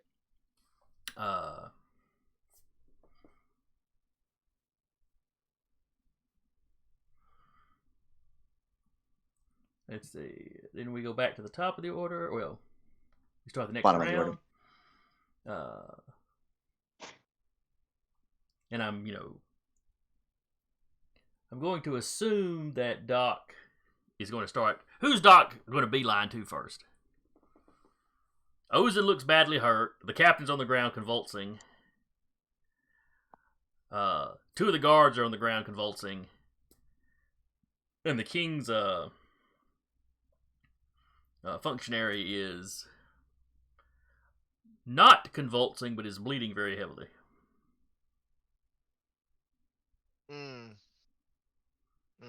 That's actually a tough call now that I think about it.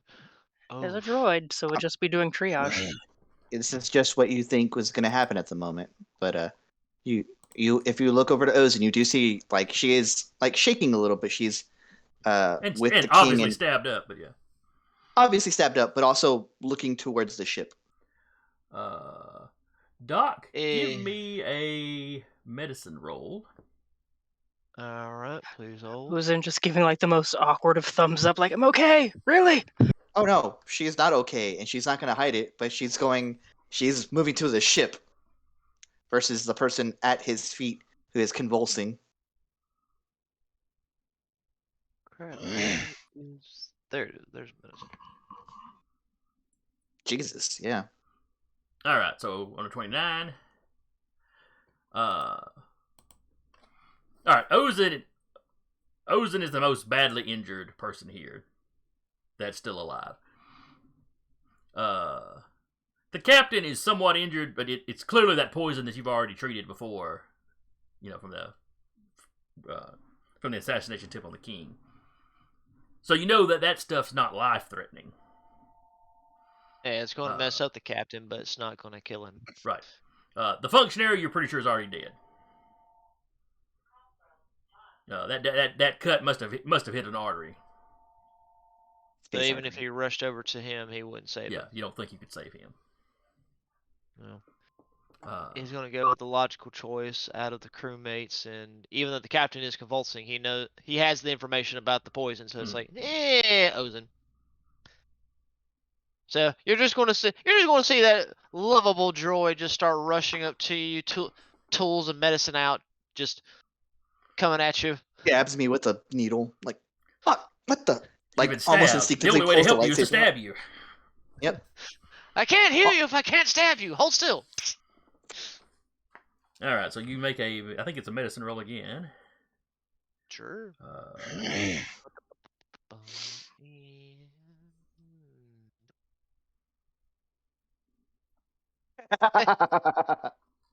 So how well do I heal? All right, so that's a 32. Wound? What wound?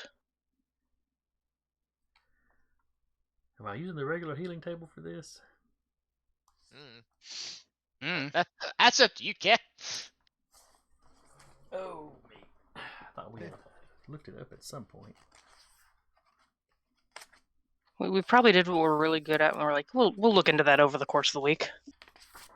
Our signature phrase. We'll look into that. We hand waved it and just did it a particular way in the session 0, and then that turned out to have been the right way to do it.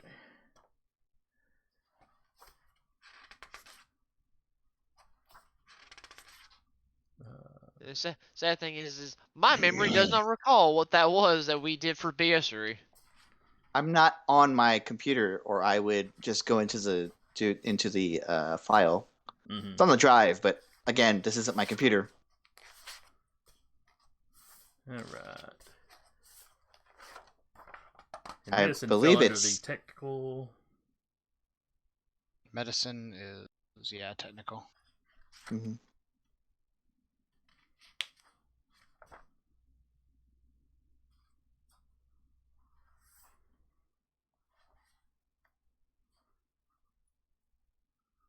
Let's see. Hey guys, on a poison roll, how fitting. Yeah. I had not thought about that, but yeah. Yep.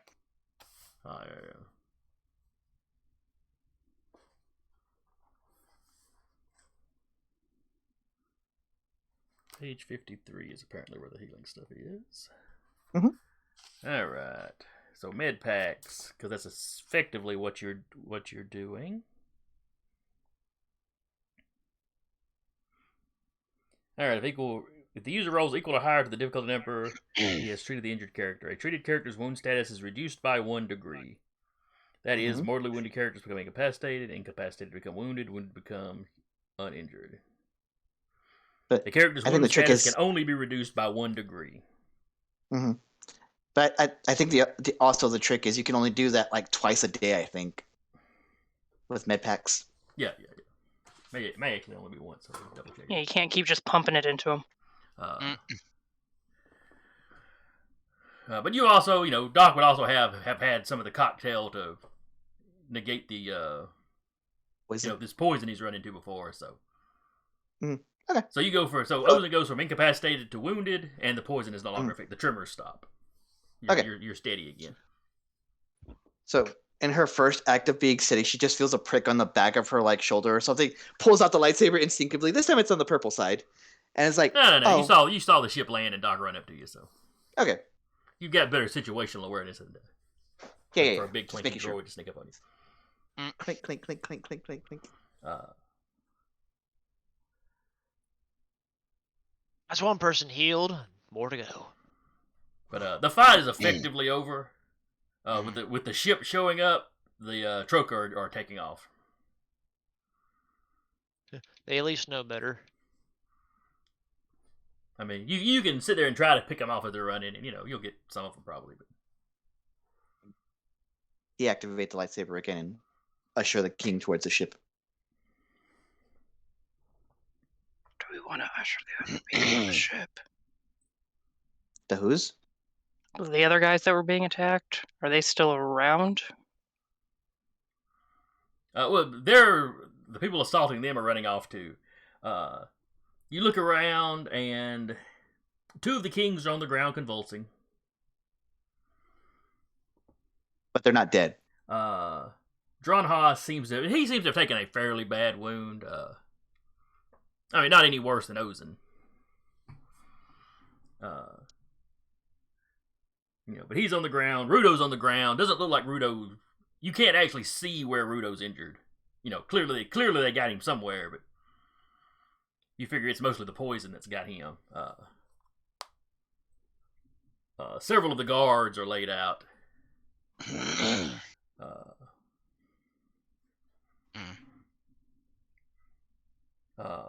Blonde, Jardine and Blonde are still standing there.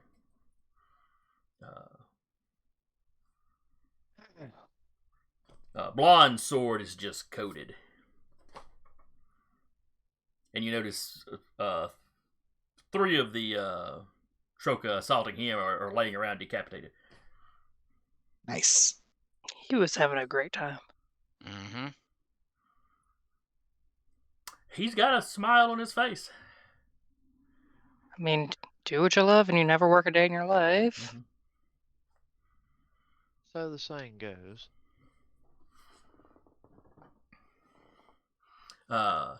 You do see his countenance darken a little bit when he looks up and sees you guys heading for your ship. Blonde? Yeah. I'm still got a little bit of a limp to me, so it's not all sunshine and daisies. They did attack us too. But like I said, all the Troka are spreading out. Do all of you make your way onto the ship, or actually look and see?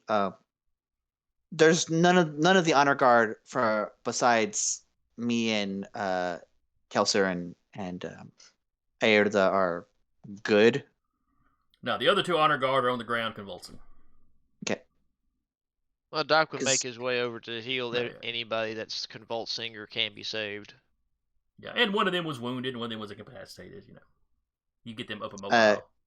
So Ozen would actually make the suggestion that maybe we hot-foot it, go on foot back, so as not to be aligned with the nuclear weapon that's there. Well, they know the ship's y'all's, but whatever you want to do. But they don't have to do what I say. It's just the suggestion that she has, as they look in contempt at us going onto the ship. The king patches and oh no, that's probably him upset that I'm still alive. Fair enough. All right. It'd be really convenient for him if I just died. Just happened to die. Yeah.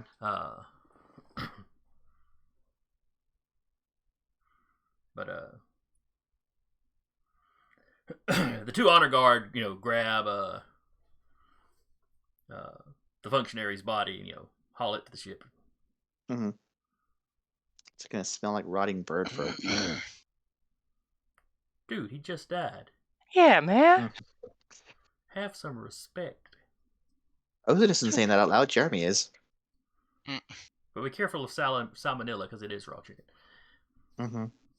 Chicken dinosaur. Space.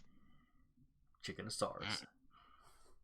Chickenosaurus. Okay, yeah. Like I said, no beaks or anything. Anyway, so y'all load up on the ship. Back over the city walls.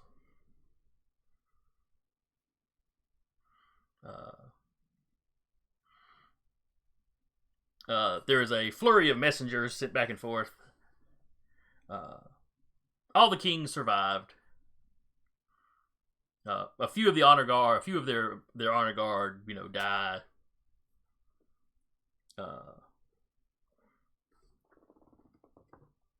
Blonde seems to be convinced that that Groex has hired the Troka, or at least he seems to be trying to convince the other kings of that.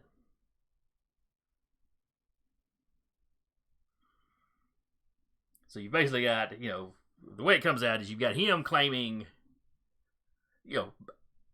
just kind of ignoring the fact that y'all were attacked too. So clearly, this is just objectively true at this point, or objectively untrue rather at this point. For you guys, sure. The armies at a distance couldn't quite make out enough detail of what was going on, because their kings and honor guard were between them and you, so they didn't quite see what was going on there. King Jardan, he seems to be counteracting this, or maybe counteracting is not the right word, but he's basically going, no, they showed up and everybody got attacked.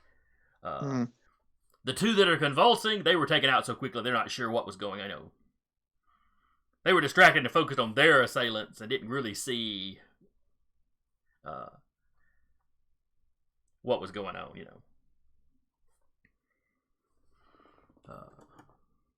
Do they actually have a meeting the next day? Or do they try to schedule one? That's kind of what the messaging is all about, because Blonde isn't wanting to. Blonde just wanting to start up the siege again. Like I said, the two that were incapacitated so quickly are kind of like, don't know what to make of it. The Troka being here at all is alarming. Jaws insisting that they attacked us all. Where Blonde's his take on events alters slightly through the course of the day. From, it's like he's lying or something. Well, at first he was just saying, clearly Groex had hired the Troka to attack us. And then when Jaw kept going, well, he got attacked too. Well, clearly there was some play acting fighting going on over there. Oh, that's the dead emissary. He's a really good actor. Whose body they haven't seen. If they demand to see the body, then drop it off at the front gate. No. It's going to be handled respectfully. King Groex will allow them to examine the body. He'll have the body carried out there, but it will be done respectfully, and it will be brought back. And Jaw seems to be very satisfied, seeing the body. I mean, not about the guy being dead, but your emissary died. Fuck you. Blonde, on the other hand, seems very upset by the dead emissary. That Groex would just murder a loyal official just to make evidence. You're just actively gaslighting. It's very everybody sad. else. Honestly, you're projecting so hard you could work at a movie theater. It's a movie theater. Well, now y'all aren't here. He had some of the servants carry out, but that's the message that comes back. Yeah.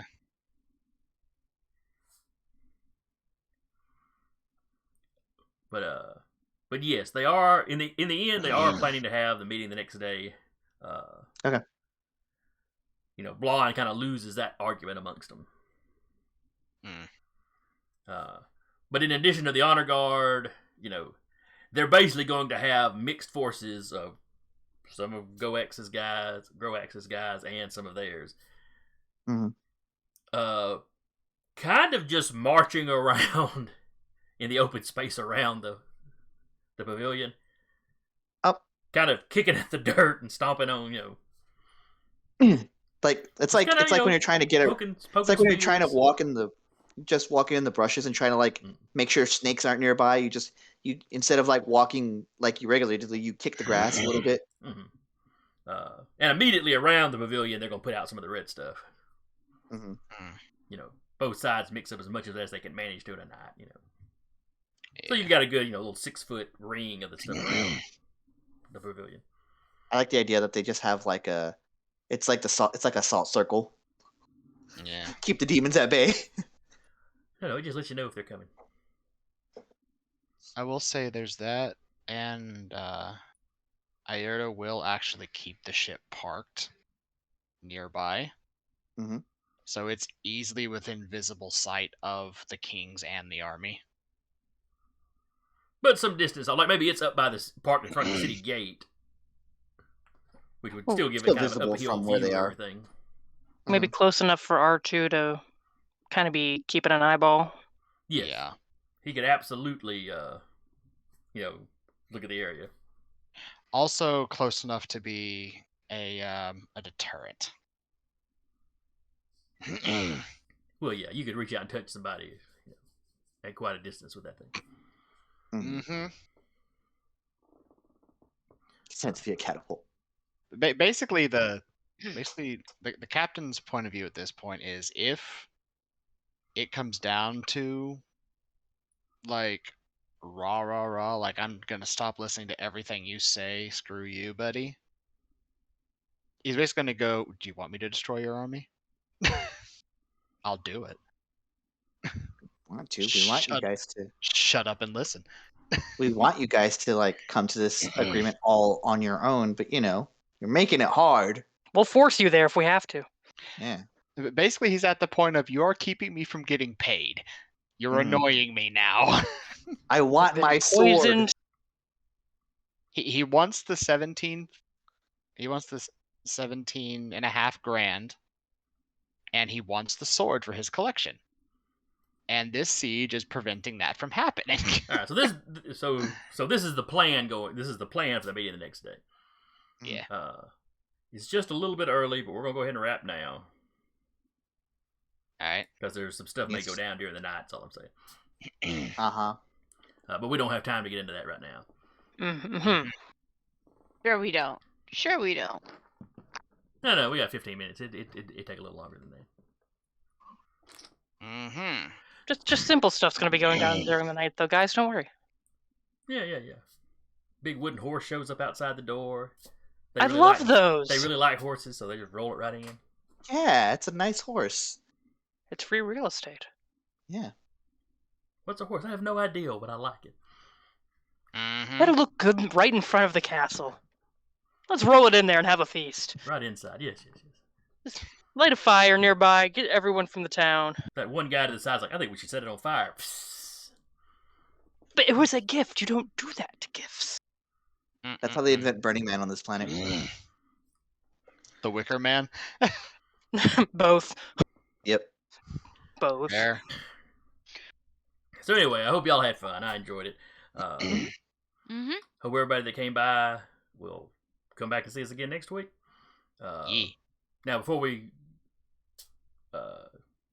say goodbye, I want to remind you one more time of the Roll for Ukraine charity event that's going on. Yeah. Once again, you can, in the chat, type !charity. There it is. Oh, yes, somebody's posted there. Excellent. Thank you, Sarah. And like I said, I believe it is United Help Ukraine is the charity that the money is actually going to. Mm-hmm. They help refugees. They help citizens. 99% of the money donated goes to the relief effort. With the 1% handling their costs, operating costs. So anything you can do there to help would be great. And Dire Bear will be doing that for the next 10 days or so. 10 days, yeah.